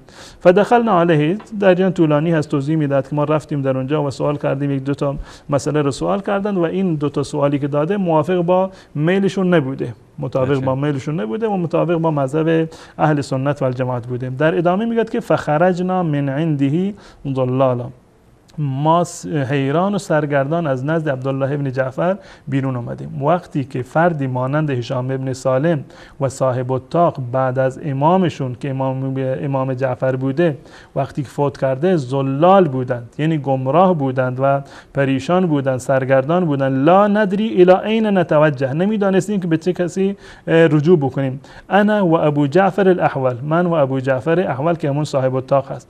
فقعدنا فی بعض ازقه المدینه، نشستیم در برخی از این کوچه های مدینه، باکین گریه می کردیم، حیارا حیران و سرگردان بودیم. لا ندری الی این نتوجه ولا من نقصد، نمیدونستیم که به کی مراجعه بکنیم، کجا بریم. و نقول جابر کجا بودشه؟ قطعا ببینید این روایات یعنی همش ساخته و پرداخته همین افراد هست.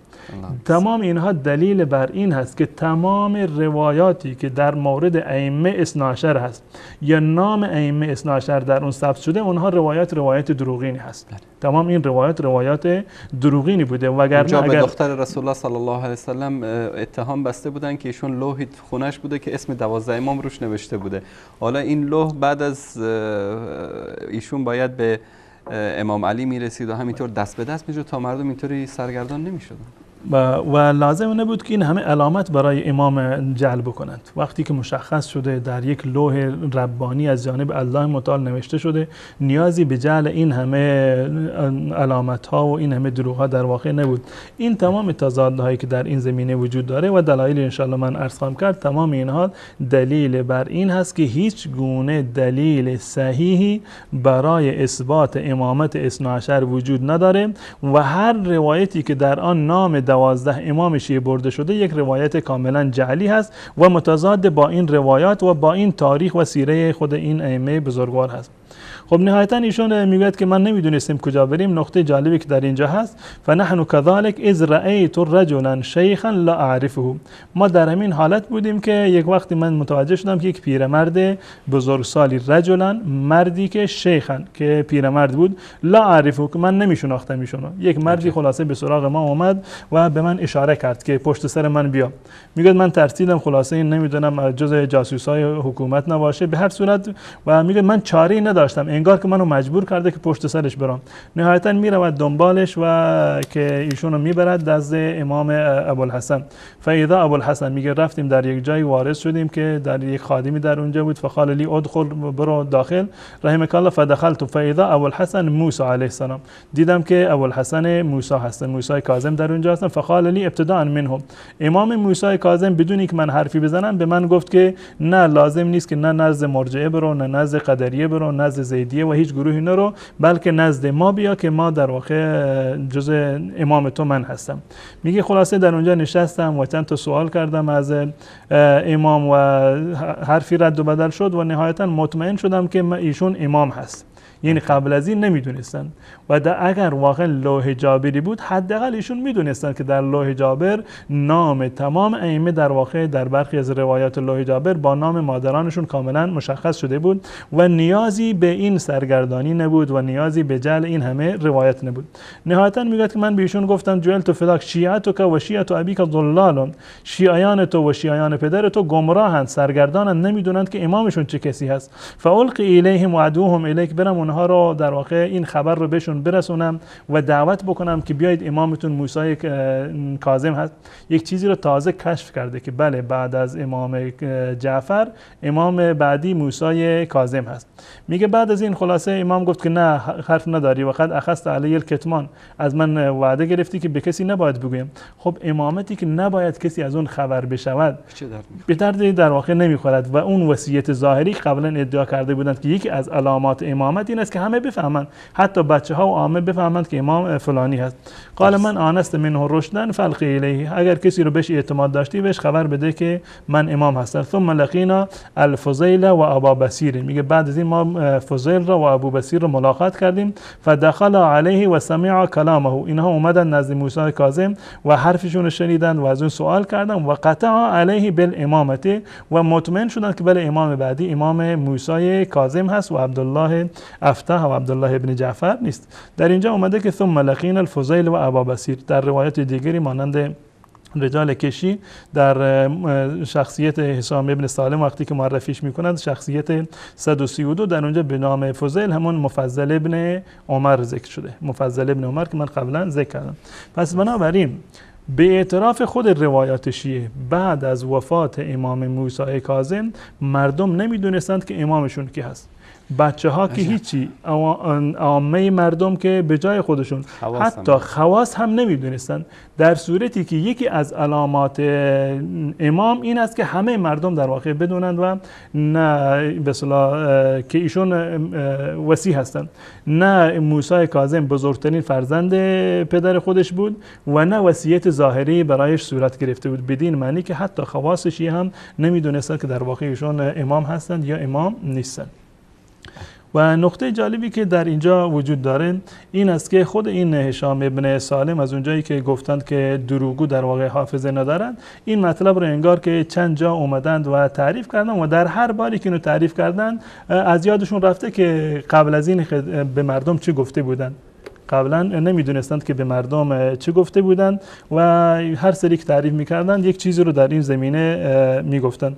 به طور مثال در کتاب که من در اینجا اینو مشخص کردم که با در کتاب بحار الانوار جلد 27 صفحه 250 جلد 27 صفحه 250 که در اینجا هست،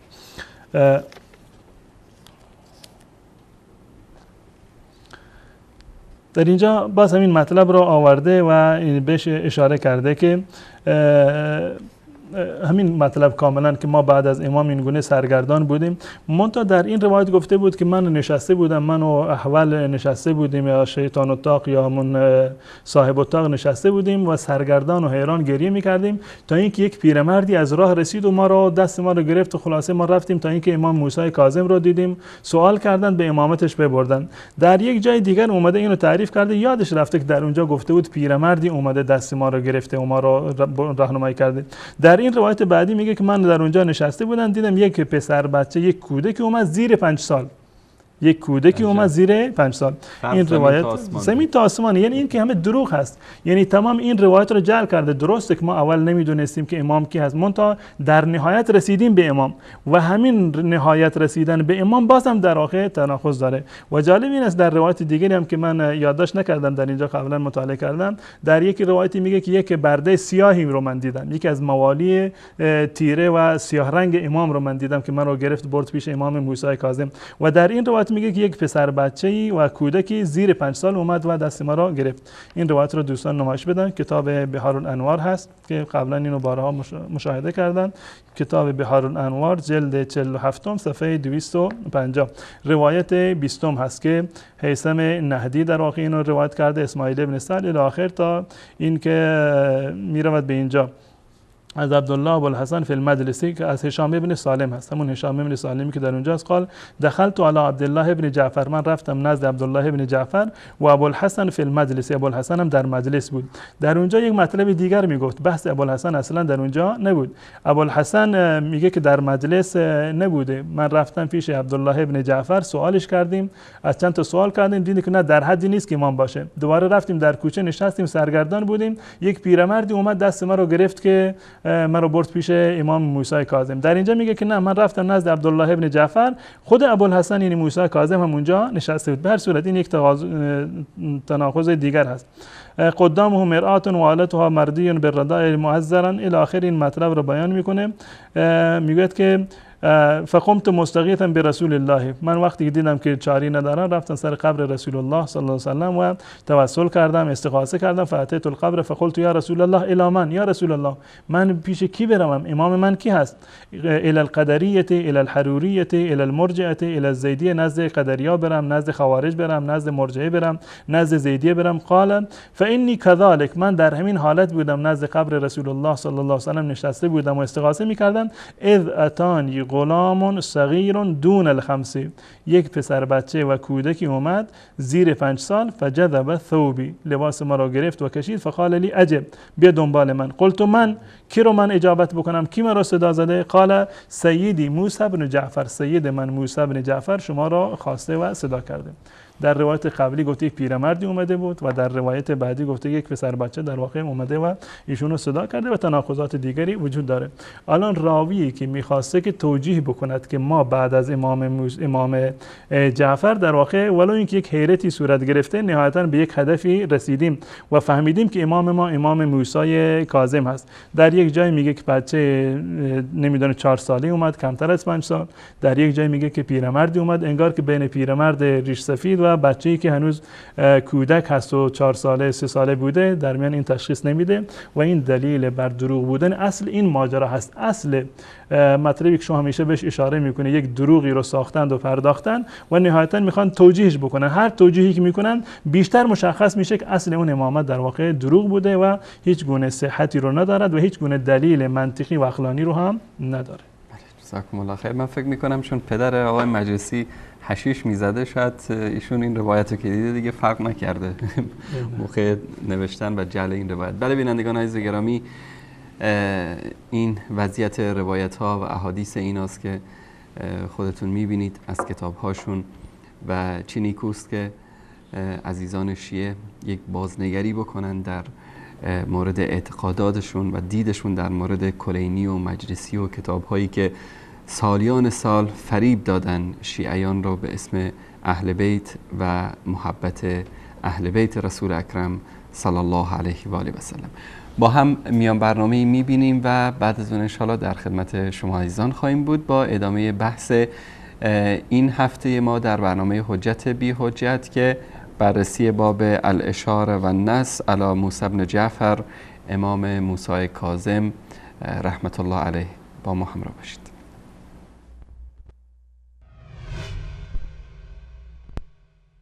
ابن سبع، حقیقت یا خیال؟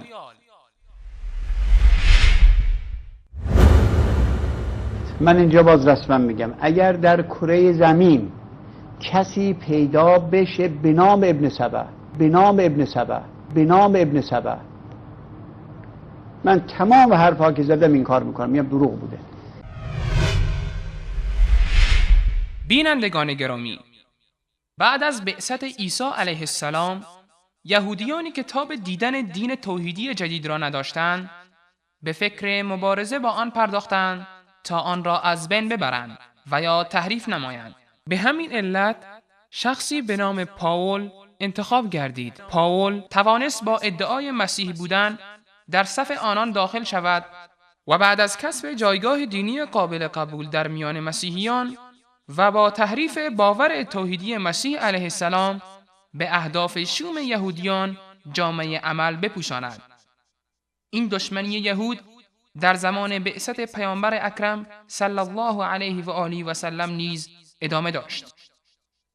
یهودیانی که در جنگ‌های نظامی علیه مسلمین حریف آنان نشدند، به فکر تکرار تجربه جد خود پاول افتادند. این بار یهودی زاده دیگر به نام عبدالله ابن سبع تصمیم گرفت تا اهداف شوم یهود را برآورده سازد.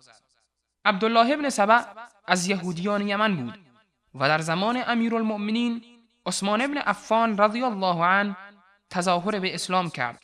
سپس برای فریب اذهان عمومی و کسب پیروانی برای خود به سرزمین‌های حجاز، عراق، شام و مصر سفر کرد و سعی نمود تا تازه مسلمانان و ناآگاهان و یا سادلاهان را بفریبد. او اولین کسی بود که عقیده باطل رجعت را مطرح نمود و گفت: من در شگفتم که شما میگویید عیسی ابن مریم به این دنیا باز میگردد و بازگشت محمد صلی الله علیه و آله و سلم را تکذیب میکنید. سپس موضوع جانشینی و ولایت را مطرح نمود و میگفت هر پیامبری جانشینی داشته است و علی ابن ابی طالب رضی الله عنه جانشین محمد صلی الله علیه و آله و سلم است. او پیوسته با انتقاد از امیرالمؤمنین عثمان رضی الله عنه ایشان را متهم می‌کرد که خلافت را به ناحق از علی رضی الله عنه غصب نموده است و تظاهر به امر به معروف و نهی از منکر می‌کند.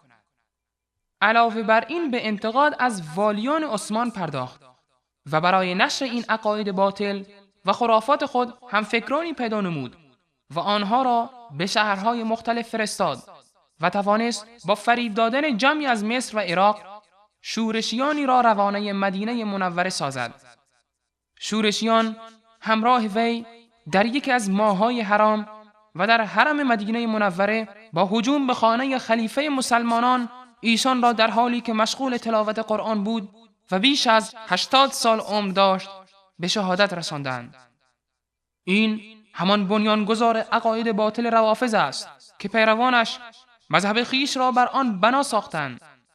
او همان فردی است که معتقد به الوهیت علی ابن ابی طالب رضی الله عنه بود و جنایت توهین و لعن بر اصحاب رضی الله عنهم را آغاز نمود. اما از آنجا که آخوندهای رافضی پیوسته با تقیه و دروغ سعی در کتمان حقیقت خود دارند، وجود پدر مذهب خود را انکار کرده و او را افسانه می‌دانند. در ذیل به چند روایت از منابع شیعه که بیان کننده حقیقت این شخصی یهودی الاصل است اشاره می‌نماییم. اشعری قمی متوفای سال 310 هجری در کتاب المقالات والفرق صفحه 20 از فرقه سبعیت سخن گفته و میگوید: السبعیه أصحاب عبد الله بن سبأ وهو عبد الله بن وهب الراصبي الهمداني وساعده على ذلك عبد الله بن حرصي وابن أسود وهما من أجلة أصحابه، وكان أول من أظهر الطعن على أبي بكر وعمر وعثمان والصحابة وتبرأ منهم. سبائی‌ها پیروان عبدالله بن سبأ هستند. او عبدالله بن وهب راصبی همدانی است. عبدالله بن حرسی و ابن اسود که از معتمدترین یارانش بودند او را در این کار یاری کردند. وی اولین کسی بود که بر ابوبکر و عمر و عثمان آشکارا طعن وارد کرد و از آنان اعلان بیزاری نمود. نوبختی از بزرگان شیعه در قرن سوم و اولین کسی که در فرق شیعه کتاب نوشت در کتاب فرق الشیعه صفحه 22 میگوید: وحكى جماعة من أهل العلم من أصحاب علي عليه السلام أن عبد الله بن سبأ كان يهوديا فأسلم ووالى عليا عليه السلام، وكان يقول وهو على يهوديته في يوشع بن نون بعد موسى عليه السلام بهذه المقالة، فقال في إسلامه بعد وفاة النبي صلى الله عليه وسلم في علي عليه السلام بمثل ذلك. ادعی از اهل علم از یاران علی علیه السلام حکایت کردند که عبدالله بن سبأ مردی یهودی بود که مسلمان شد و با علی علیه السلام دوستی کرد. او قبلا که هنوز یهودی بود درباره یوشع بن نون که پس از موسی علیه السلام آمد همین مقوله را می گفت. وقتی که مسلمان شد درباره علی علیه السلام بعد از وفات رسول الله صلی الله علیه و سلم نیز چنین ادعایی کرد. کشی متوفای سال 369 هجری در کتاب رجال کشی صفحه 70 و 71 از امام باقر رحمت الله علیه روایت می کند که فرمودند: إن عبد الله بن سبأ كان يدعي النبوة ويزعم أن أمير المؤمنين عليه السلام هو الله تعالى الله عن ذلك، فبلغ ذلك أمير المؤمنين عليه السلام فدعاه وسأله فأقر بذلك وقال: نعم أنت هو، وقد كان ألقي في روعي أنك أنت الله وأني نبي، فقال له أمير المؤمنين عليه السلام: ويلك قد سخر منك الشيطان فارجع عن هذا ثكلتك أمك، فأبى فحبسه واستتابه 3 أيام لم يتب فأحرقه بالنار، وقال: إن الشيطان استهواه فكان يأتيه يلقي في روعه ذلك. عبدالله بن سبأ مدعی نبوت بود و عقیده به الوهیت امیرالمؤمنین علیه السلام داشت. وقتی به امیرالمؤمنین خبر رسید او را فرا خواند و در این مورد از وی پرسید. اعتراف کرد و گفت: آری تو خدایی، در دلم آمده است که تو خدایی و من پیامبرم. امیرالمؤمنین علیه السلام به او گفتند: هلاکت بر تو باد، شیطان تو را مسخره کرده است، مادرت به عزایت بنشیند، فوراً برگرد و توبه کن. وی انکار کرد. او را زندانی کردند و 3 روز به او مهلت دادند که توبه کند، ولی توبه نکرد. بنابراین امیرالمؤمنین او را به آتش انداختند و فرمودند شیطان او را فریب داده بود و چنین کفریاتی را در دلش وسوسه می کرد. و از امام جعفر صادق رحمت الله علیه روایت می کند که فرمودند لعن الله عبدالله بن سبأ انه ادعى الربوبية في امیر المؤمنین علیه السلام وكان والله امیر المؤمنین علیه السلام عبدا لله طائعا الويل لمن كذب علينا وإن قوما يقولون فينا ما لا نقوله في أنفسنا نبرأ إلى الله منهم نبرأ إلى الله منهم. الله لعنت کند عبدالله بن سبأ را که درباره امیرالمؤمنین علیه السلام ادعای ربوبیت میکرد. به الله سوگند که امیرالمؤمنین علیه السلام جز بنده فرمانبرداری برای الله نبود. هلاکت باد بر کسی که به ما دروغ نسبت دهد. ادعی درباره ما چیزهایی را ادعا می کنند که خودمان درباره خود ادعا نکرده ایم. از آنان بیزاریم و به خدا پناه می جوییم.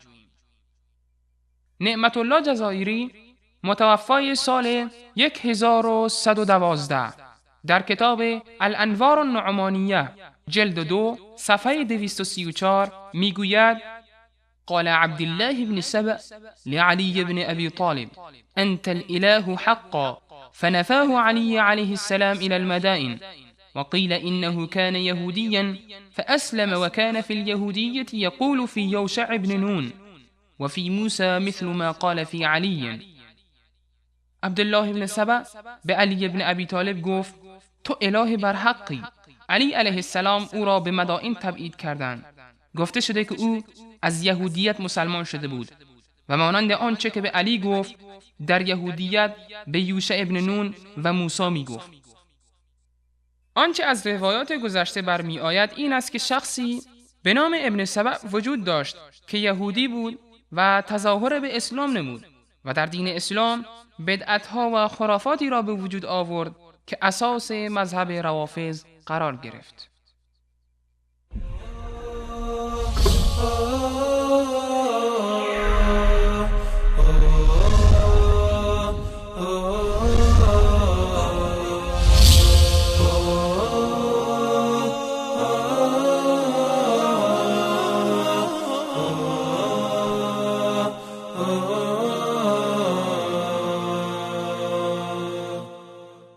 وقل جاء الحق وزهق الباطل إن الباطل كان زهوقا. و بگو حق آمد و باطل نابود شد، بیگمان باطل نابود شدنی است.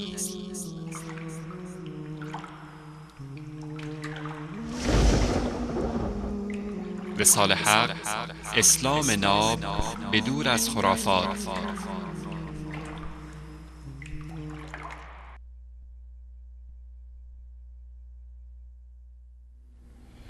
با سلام دوباره خدمت بینندگان عزیز و گرامی، با برنامه حجت بی حجت در خدمت شما عزیزان هستیم و باب الاشاره و النص علی امام موسی کاظم به اصطلاح رحمت الله علیه. در بین روایت ها که حدود 16 روایت در این باب هست، فقط روایت 12 که روایت صحیح بود که متنش مشکل داشت، چیزی که دائما در این روایت ها دیدیم که اگر متنش درسته رواتش مشکل داره، اگر رواتش به اصطلاح نسبتا حالشون بهتره متنش مشکل داره. جناب استاد در جوابه این آقای کلینی متاسفانه همون گونه که عرض کردم نه تنها دلایلی برای اثبات امامت موسی کاظم وجود نداره، بلکه دلایلی عکس آن کاملا وجود داره و فراوان هست. من جمله بر این که علامات امامت را ایشون در واقع نداشتند، بزرگترین فرزندشون نبودن، وصیت ظاهری که مخصوص ایشون باشه، پدرشون فقط و فقط به ایشون وصیت بکنه، چون این وصیتی وجود نداشته. اضافه بر این یکی از علامات امام این است که بازی نمی کند، ایشون در واقع بازی می کردن و خود همین حیرت عظیمی که بعد از امام جعفر صادق در واقع پدید اومده بود، این دلیل بر عدم نص هست، یعنی این که نص صحیح و صریح در این زمینه وجود نداشته، وگرنه حداقل خواص ائمه باید از این امامت و از این جریان کاملا اطلاع پیدا می‌کردن.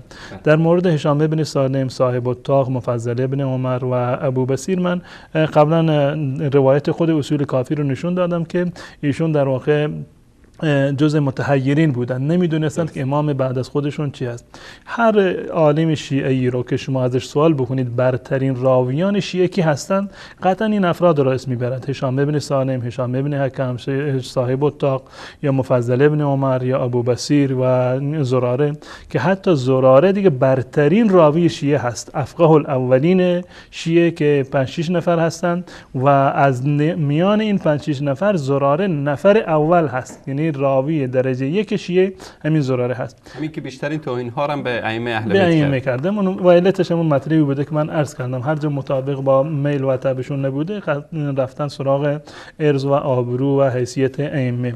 این آقای زراره هم جز کسانی بوده که تا لحظه مرگش و در هنگامی که میمرده نمیدونسته امامش چه کسی هست.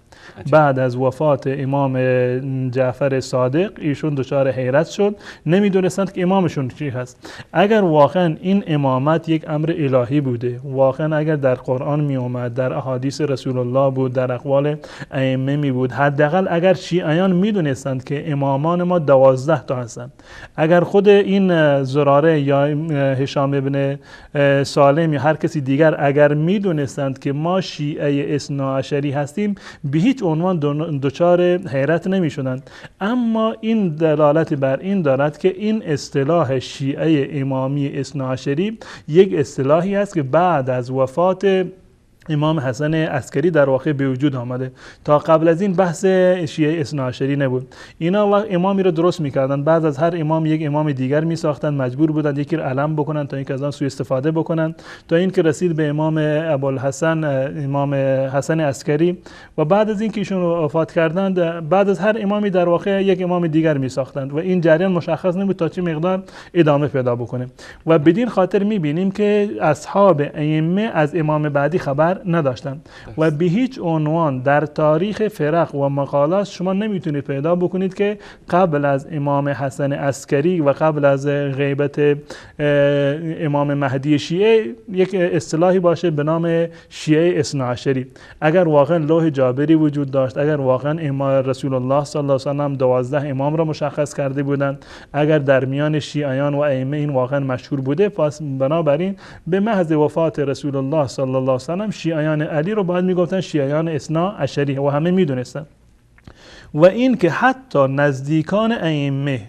نزدیکان ائمه از قبیل زراره که افقه الاولین هست، فقیه ترین راوی شیعه و برترین راوی شیعه هست، ایشون هم در زمان وفات خودشون نمیدونستند که امامش چه کسی هست و فرزندش عبید رو فرستادند که برود در مدینه و سوال بکند که امام چه کسی هست بعد از امام جعفر صادق، و عبید فرزندش رفت به مدینه و دیر رسید. وقتی که رسید دیدند که آقای زراره از دنیا در واقع رفته بود و در آخر سری قرآن را بر سینه گذاشت و گفت که هر چیزی که در این قرآن اومده امام من همون است. خب در این قرآن نه نام علی اومده، نه نام حسن و حسین، نه 12 امام، میگه هیچ کدام از این ائمه اسمی در این قرآن نیومده. اصلا این مبنای امامتی که شیعه بدان معتقد هست نه در قرآن اومده و نه در روایات رسول الله صلی الله علیه وسلم. امامتی که نزدیکترین افراد، همون کسانی که این امامت را ساختند و پرداختند، خودشون نمیدونستند که بعد از این امام چه کسی خواهد اومد و به این خاطر بعد از هر امامی حیرت به وجود می اومد، تفرق به وجود می اومد. هر یک مثل دقیقاً جریانات سیاسی، بعد از هر اتفاقی حادثه‌ای و بعد از موت هر رهبری یک گروه در واقع این حزب دچار تشتت می شوند و هر یکی یک مسیر رو برای خودشون انتخاب می کنند. شیعه کاملا این گونه بوده.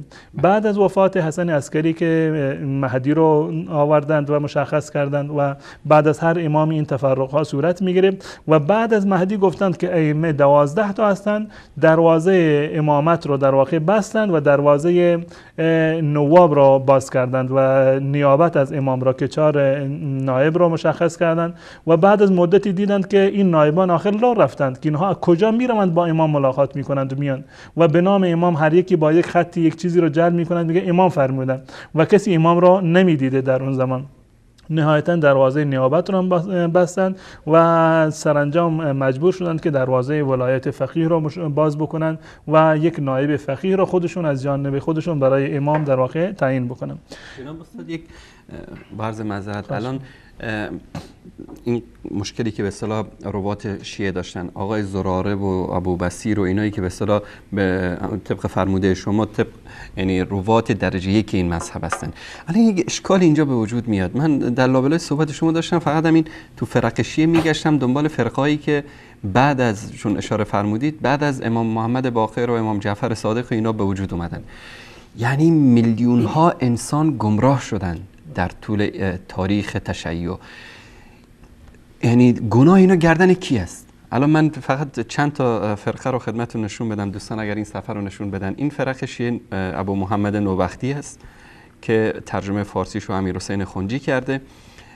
ما میریم در صفحه 64 این کتاب که در مورد فرقای شیعه در اینجا بحث میکنه که بعد از امامان چطور دچار گمراهی میشدن.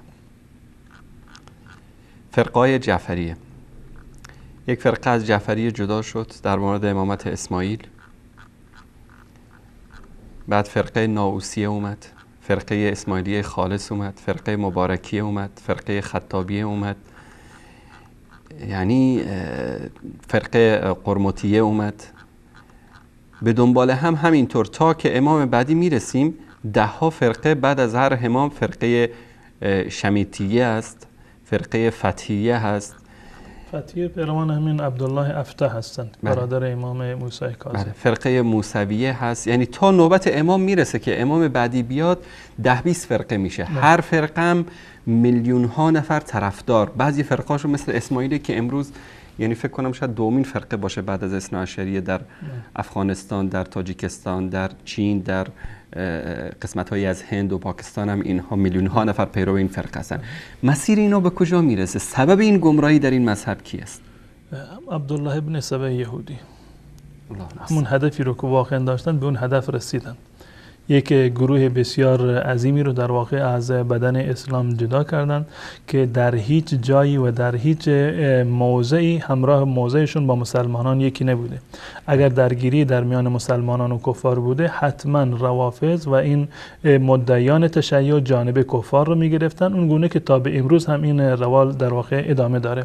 و این تناقضی که وجود داره این دلیل بر بطلان هست. دلیل بر این است که امامت اثنا عشری مطرح نبوده، وجود نداشته، وگرنه خود این اصحاب ائمه که هیچی، مثلا برترین راویان و نزدیکترین افراد به ائمه دچار حیرت نمی شدن. این مسئله دقیقاً مثل این میمونه که در شورای فرض کنیم که خبرگان، مجلس خبرگان، مثلا رئیس خبرگان بگه که من نمیدونم که برای رهبری کشور کی تعیین شد. وقتی که رئیس خبرگان نداند که رهبر کشور چی هست، یعنی این که در واقع دیگه جایی برای حرف زدن نمیمونه. دقیقاً مثل وقتی که میگیم زراره از امامت موسی کاظم خبر نداشته، مثل این میمونه که بگیم که بلا تشبیه، نمیخوام تشبیه بکنم اما به خاطر قرب میخوام این مثال بزنم، مثلا سیدنا علی رضی الله تعالی عنه بفرمایند که من خبر نداشتم که محمد پیامبر خداوند متعال هست. الله المستعان. وقتی کسی در یک خانواده هست، جز مقربین هست، وقتی که این مقربین خبر نداشتند، یعنی این که دیگران دیگه به طریق اولا، و این دلیل بر بطلان خود امامت هست. همین سبب بوده که فرقای گوناگون به وجود آمدند. و مطلبی که در مورد زراره من عرض کردم از کتاب رجال کشی صفحه 116 هم هست و در اینجا روایت دیگر غیر از اون چیزی که عرض کردم در اینجا وجود داره که امام ابوالحسن میگوید که ان زراره شک فی امامتی فاستوهبته من ربی تعالی. زراره در امامت من شک داشت، من از الله متعال خواستم که اینو به من ببخشه، در صورتی که زراره در آخرین لحظات هم که مرده بود ایمانی به امامت موسی کاظم نداشت. نه اینکه شک داشته باشه، نمیدونست که امام بعد از موسی، بعد از امام جعفر در واقع چه کسی هست. الان این دلیل دیگری بر این که وقتی که بزرگان شیعه از امام بعدی خبر نداشتند، یعنی این که این ساخته و پرداخته خودشون هست. زراری که خودش قبلا خبر میداده که ائمه 12 تا هستند و این ما اثناعشری شیعه اثناعشری هستیم، وقتی موتش رسیده تازه متوجه شده که نه من اشتباه کرده بودم، الان آخر سری قرآن رو برداشته که من به این قرآن ایمان دارم. خب در این قرآن هیچ بحثی از این امامت نیومده. غیر از این خود همین هشام ابن سالم مثلا که یکی از بزرگان شیعه هست، این در روایتی میگوید که من میترسیدم که امام ابو عبدالله بعد از خودش جانشینی رو تعیین نکرده بوده. اگر واقعا هشام ابن سالم معتقد به امامت اثنا عشر بود، خب جایی برای ترس نبود.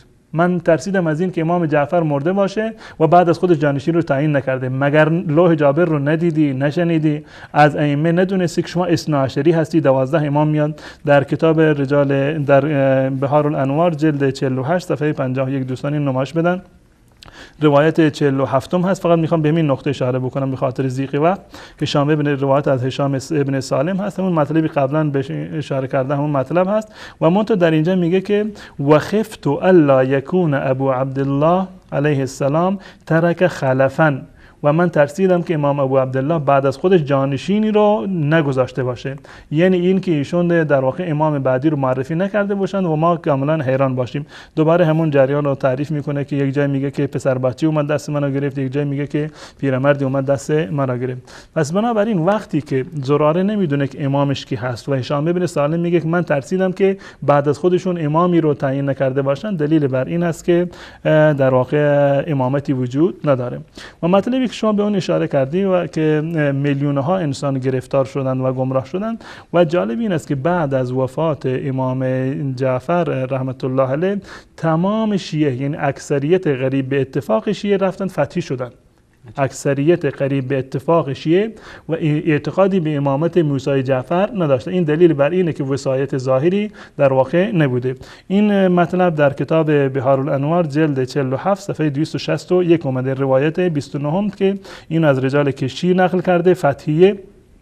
هم القائلون بإمامة عبد الله بن جعفر بن محمد وسموا بذلك لأنه قيل أنه كان أفتح الرأس وقال بعضهم كان أفتح الرجلين. پایش یک مقدار در واقع برآمده بود و راست بود، میگفتند که افتح است. قال بعضهم انهم نسبوا الى الرئيس من اهل الكوفه يقال له عبد الله بن فتح والذين قالوا بامامته، کسانی که معتقد به امامت عبدالله بن جعفر بودند، یعنی برادر امام موسی کاظم کی بودند؟ عامه مشایخ العصابه، عامت مشایخ العصابه، عامه مشایخ عصابه یعنی شیعه و فقهاؤها و فقهای اینها، و مالو الی هذه المقاله، همه در واقع میلان داشتند و گرایش داشتند به طرف امامت عبدالله ابن جعفر. پس بنابراین عموم شیعه در اون زمان افتحی بودند و اون چیزی که امروزه هم متاسفانه شاهد هستیم این است که بسیاری از راویان شیعه جز راویانی هستند که از این مذهب افتحی هستند و در واقع هیچ گونه اعتقادی رو به امامت موسی کاظم نداشتند، گرچه برخی از این افراد دوباره اومدند و برگشتند به امامت موسی کاظم. پس بنابراین و همچنین در کتاب بحار الانوار و جلد 48 صفحه 23 مطلب دیگری در اینجا آمده، جلد 48 صفحه 23 و همچنین در کتاب اصول کافی جلد 1 صفحه 311 حدیث 15 با به نص بر کاظم که ایشون در واقع با بزغاله بازی میکردند که پدرش اومد دستشو گرفت که فرزندم بازی نکن با بزغاله، که زیر یکی از علامات امام این است که در واقع بازی نمیکنند. یکی از علائم امام این است که نباید بازی بکنند. اصول کافی جلد 1 صفحه 311 این مطلب رو خدمت بینندگان من نمایش بدم. 300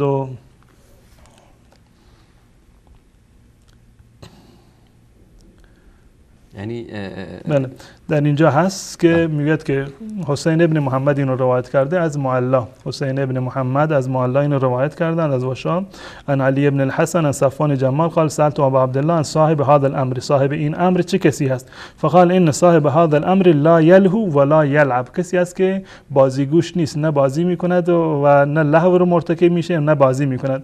و اقبل ابو الحسن موسی، نشسته بودن که ابو الحسن موسی اومد و هو صغیر، ایشون بچه بود، و معه عناق و یک بزغالی همراهشون بود غناء مکیتون و هو یقول لها اسجدی لربک، به همین بزغاله میشد یلا سجده بکن برای خدا.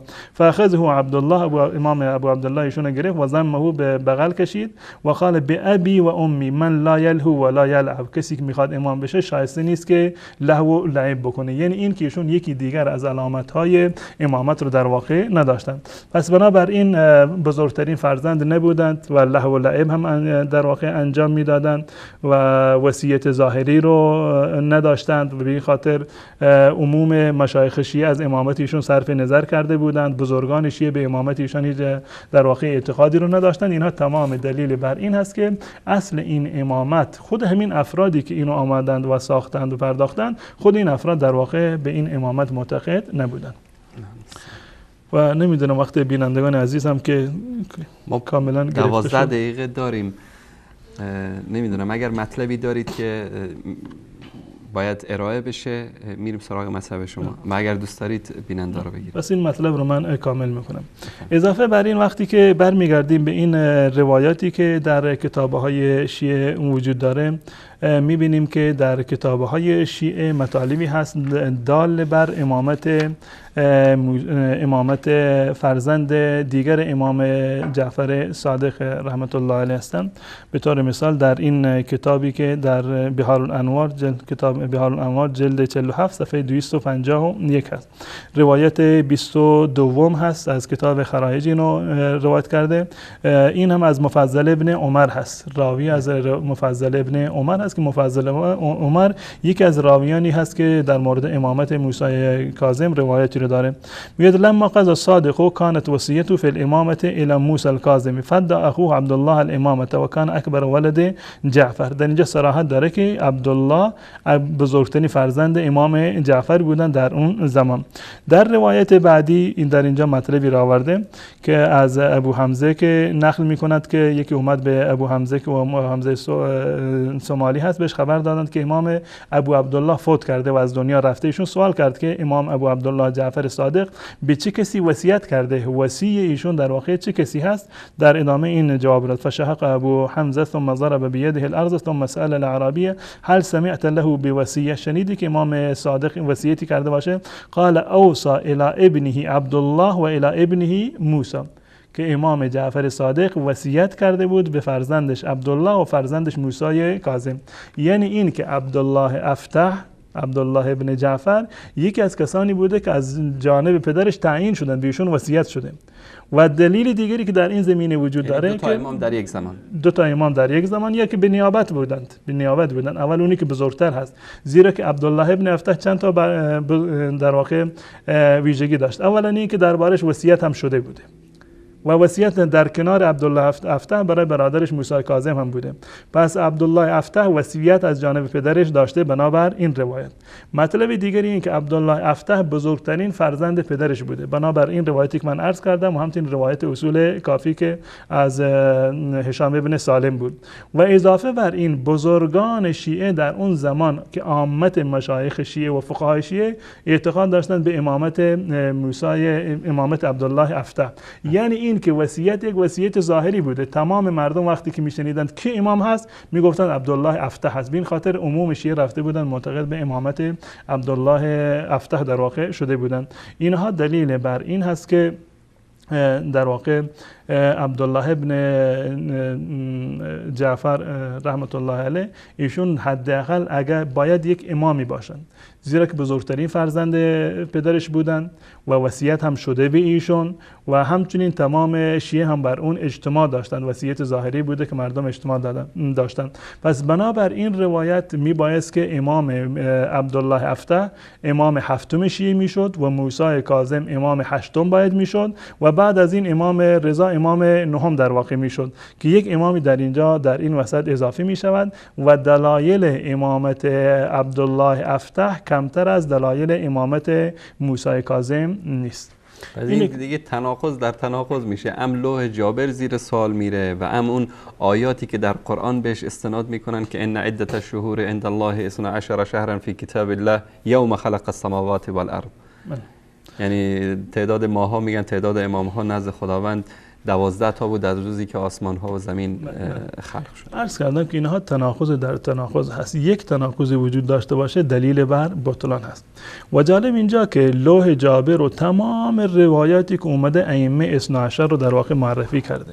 یک چنین روایتی در واقع ضامن این است که تمام اونها را زیر سوال ببره که یک روایت نیست و چندین روایت هستند و در مقابل ما یک تاریخی وجود داره، یعنی اختلافات و تناقض هایی که بعد از هر ائمه در واقع به وجود می آمده.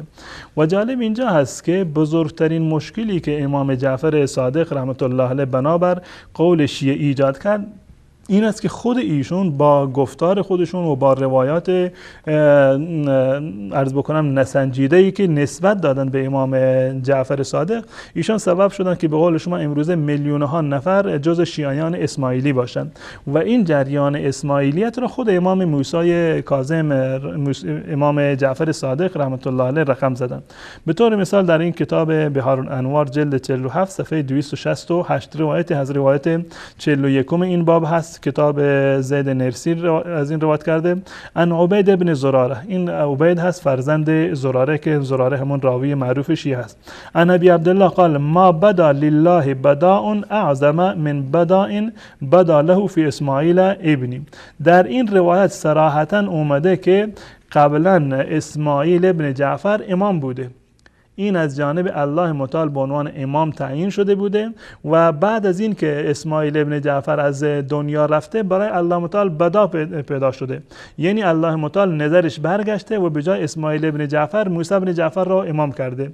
خود این دلیل روایت به دلیل بر این از تمام روایاتی که ائمه اثنا عشر را معرفی کردن کاملا دروغه. در لوح جابر نامی از اسماعیل ابن جعفر نیست.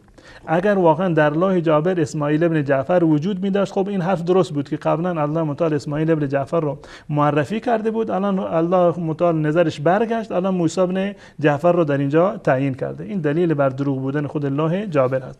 اضافه بر این ما می بینیم که امام جعفر رحمت الله علیه دعا می کند که پروردگارا فرزند من اسماعیل را امام بگردان، فرزند من اسماعیل را امام بگردد. خب مگر این امام جعفر نمیدونست؟ از لوح جابر خبر نداشت که این 12 امام از زمان صدر خلقت انسانها 12 امام بودند، تعیین بودند تا قیام قیامت همین 12 تا امام هستند. اینها منسوب از جانب الله متعال هستند. در لوح جابر و در روایت خضر و 10 روایت دیگر که جعل کردن نام این ائمه وجود داشته. چرا و به چه دلیل امام جعفر صادق رحمت الله علیه دعا میکند که پروردگارا فرزند من امام جعفر را به جانشین بعد از من قرار بده؟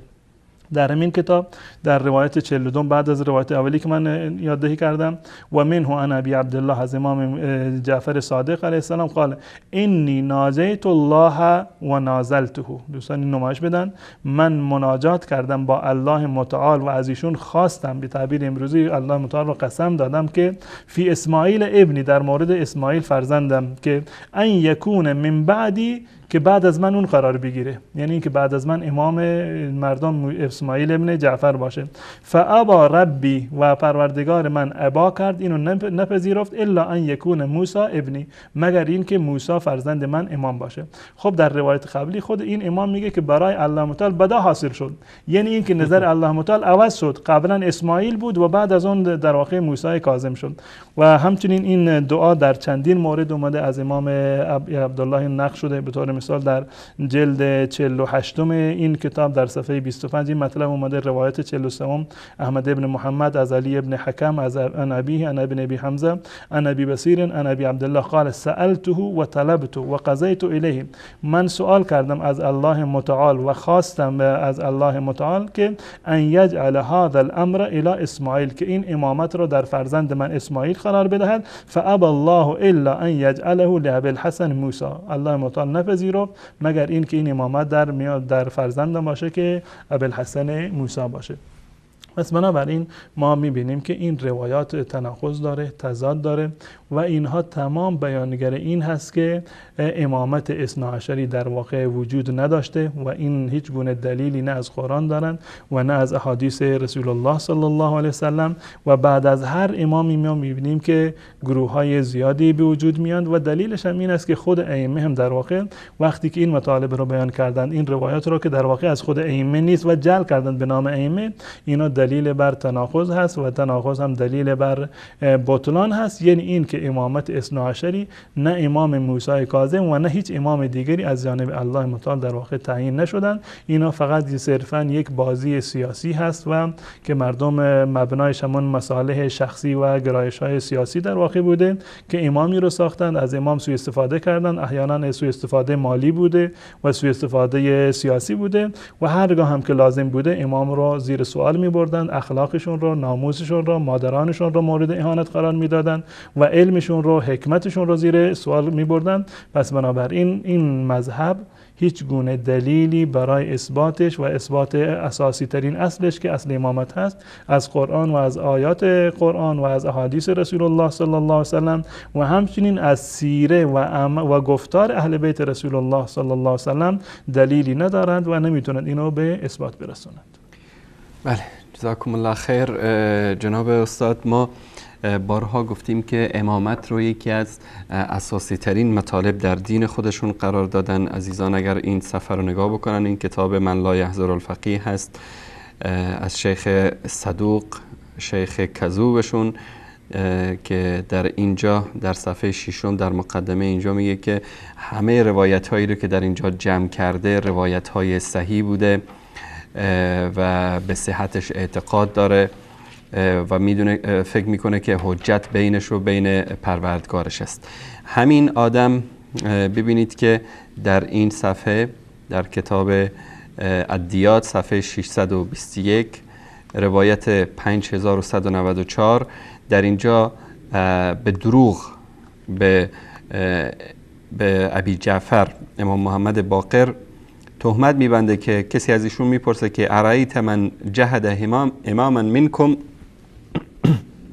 میبخشید ما حاله فقال من جهد اماما برئ من الله و برئ منه و من دینه فهو کافر مرتد عن الاسلام. میگه کسی که یکی از امامان رو انکار بکنه این شخص کافر است، مرتد است و خارج از اسلام است. بعدش در اینجا میاد میگه که لأن الامام من الله، امام از طرف الله است و دینه دین الله، دینش هم دین خداست و من برئ من دین الله فهو کافر و دمه مباح. ببینید که خون اهل سنت، اسماعیلیه، زیدیه، غیر از اثناعشریه، هر کسی که هست خونش رو مباح میدونن، یعنی کشتنش جز عباداتشون هست، جایز است. فی تلک الحال الا ان یرجع و یتوب الی الله عز وجل مما قال، مگر اینکه برگرده و توبه بکنه به سوی الله سبحانه و تعالی از این حرفی که گفته. و همچنین طوری که بارها این مطلب رو ما نشون دادیم، دوستان عزیز اگر این کتاب رو نشون بدن، این کتاب کافی است، همین کتابی که حضرت استاد نشون میدن دائما خدمت شما، الاصول من الکافی از در باب دعایم الاسلام، در اینجا میگه که اسلام از ابی جعفر اینجا دروغ میبنده به امام محمد باقر که بنی الاسلام علی خمس، اسلام بر 5 چیز استوار است، علی الصلاة و الزکات و الصوم و الحج و الولایه ولم ینادی بشیء کما نودی بالولایه. اسلام بر 5 چیز استوار است که نماز و زکات و روزه و حج و ولایت، امامت. همین امامتی که این همه تناقضات، من جناب استاد همینطوری که داشتم نگاه میکردم فرق شیعه رو، فقط نوبختی اومده بیش از 90 فرقه رو الهوش 90 فرقه رو در کتاب خودش آورده. یکی از اینها که همون اثناعشریه هستن، بقیه همه انسان‌های هستن کافر، مرتد، خارج از اسلام، جاویدان در آتش دوزخ و شیعه باید اونا رو بکشن چون مباح الدم هستن. حتی همان گونه که عرض کردم این دلیل بر این است که این مذهب و این امامتی که این به خاطر آن تمام مسلمانان رو از اسلام خارج میکنن، مباح الدم و مباح المال قرار دادن، هیچ گونه دلیل قطعی نداره و این صرفا یک گرایش مذهبی و سوء استفاده بوده از نام امامت و از نام اهل بیت رسول الله صلی الله علیه و سلم. جناب استاد کارگردان برنامه اشاره میکنن که فقط 1 دقیقه دارید. اشاره که من میخواستم بکنم به این بحث بدا که در کتاب اصول کافی اومده، فقط به باب و در واقع صفحه اشاره میکنم. جلد 1 صفحه 327 روایت دهم از علی ابن محمد هست و از ابی هاشم جعفری که همون مسئله بدا رو دوباره هم تکرار شده در بحث امامت و این دلیل بر این است که تمام روایاتی که در اونها بحث اثنا عشر اومده و در اونها نام موسی کاظم وجود داره، این در واقع دلیل بر بطلانش هست، زیرا که بدا در صورتی حاصل میشه که اول در لوح جابر اسماعیل ابن جعفر باشه، دوباره بدا حاصل شده باشه، به جای اون موسی کاظم رو در واقع قرار بدن، که این دلیل بر تناقض و تضاد و بطلان این مذهب و این مسئله امامت هست. بله، جزاکم الله خیر. من تشکر میکنم از حضرت مولانا عبدالقدوس دهقان و از بیانات شیوایشون در تناقضاتی که در امامت امام موسی کاظم بود و دروغ‌هایی که کلینی و مجلسی و صدوق و کذوب و علمای دیگر تشیع به اهل بیت رسول اکرم صلی الله علیه و آله و سلم بستند و اینا دشمنان حقیقی اهل بیت هستند. اینا ظالمینی هستند که مستحق لعن و نفرین هستند. اینا کسانی هستند که دین اسلام رو به بیراهه کشاندن. اینا کسانی هستند که امروز با ساختن فرقه ها و گروه های مختلف مسلمان ها را به جان هم دیگه انداختن. امروز هر چه بدبختی در یمن، در سوریه، در عراق، در ایران، در افغانستان، در پاکستان، در هند، هر جایی که مسلمان ها به جان هم دیگه افتادن، سبب اصلیش همین انسان هایی هستن که فرقه ها و گروه های مختلف را تأسیس کردن و مسلمان ها را امروز دشمن هم دیگه قرار دادن و با تکفیر، با لعن، با نفرین به اصحاب پیامبر و اهل بیت پیامبر توهین کردن. امیدواریم که الله سبحانه و تعالی شر اینها را از سر امت مسلمه کم بکنه و الله سبحانه و تعالی کسانی رو که هنوز هم شک دارن نسبت به کلینی و مجلسی و دروغ‌هایی که به نام محبت اهل بیت به خوردشون داده شده، به راه توحید و حقیقت، به راه قرآن و سنت پیامبر راهنمایی کند. جناب استاد آخرین سخن. من دیگه حرفی ندارم. انشالله باقی مانده مطالب رو انشالله در هفته آینده و بررسی روایات این باب در هفته آینده انشالله در خدمت جناب عالی و بینندگان خواهم. جزاکم الله خیر و تشکر میکنم از تک تک شما عزیزان که تا این لحظه بیننده برنامه ما بودید. الله یار و نگهدارتان باد و صلی الله علی سیدنا و حبیبنا محمد و علی آله و صحبه اجمعین و السلام علیکم و رحمت الله و برکاته. جزاکم الله خیر.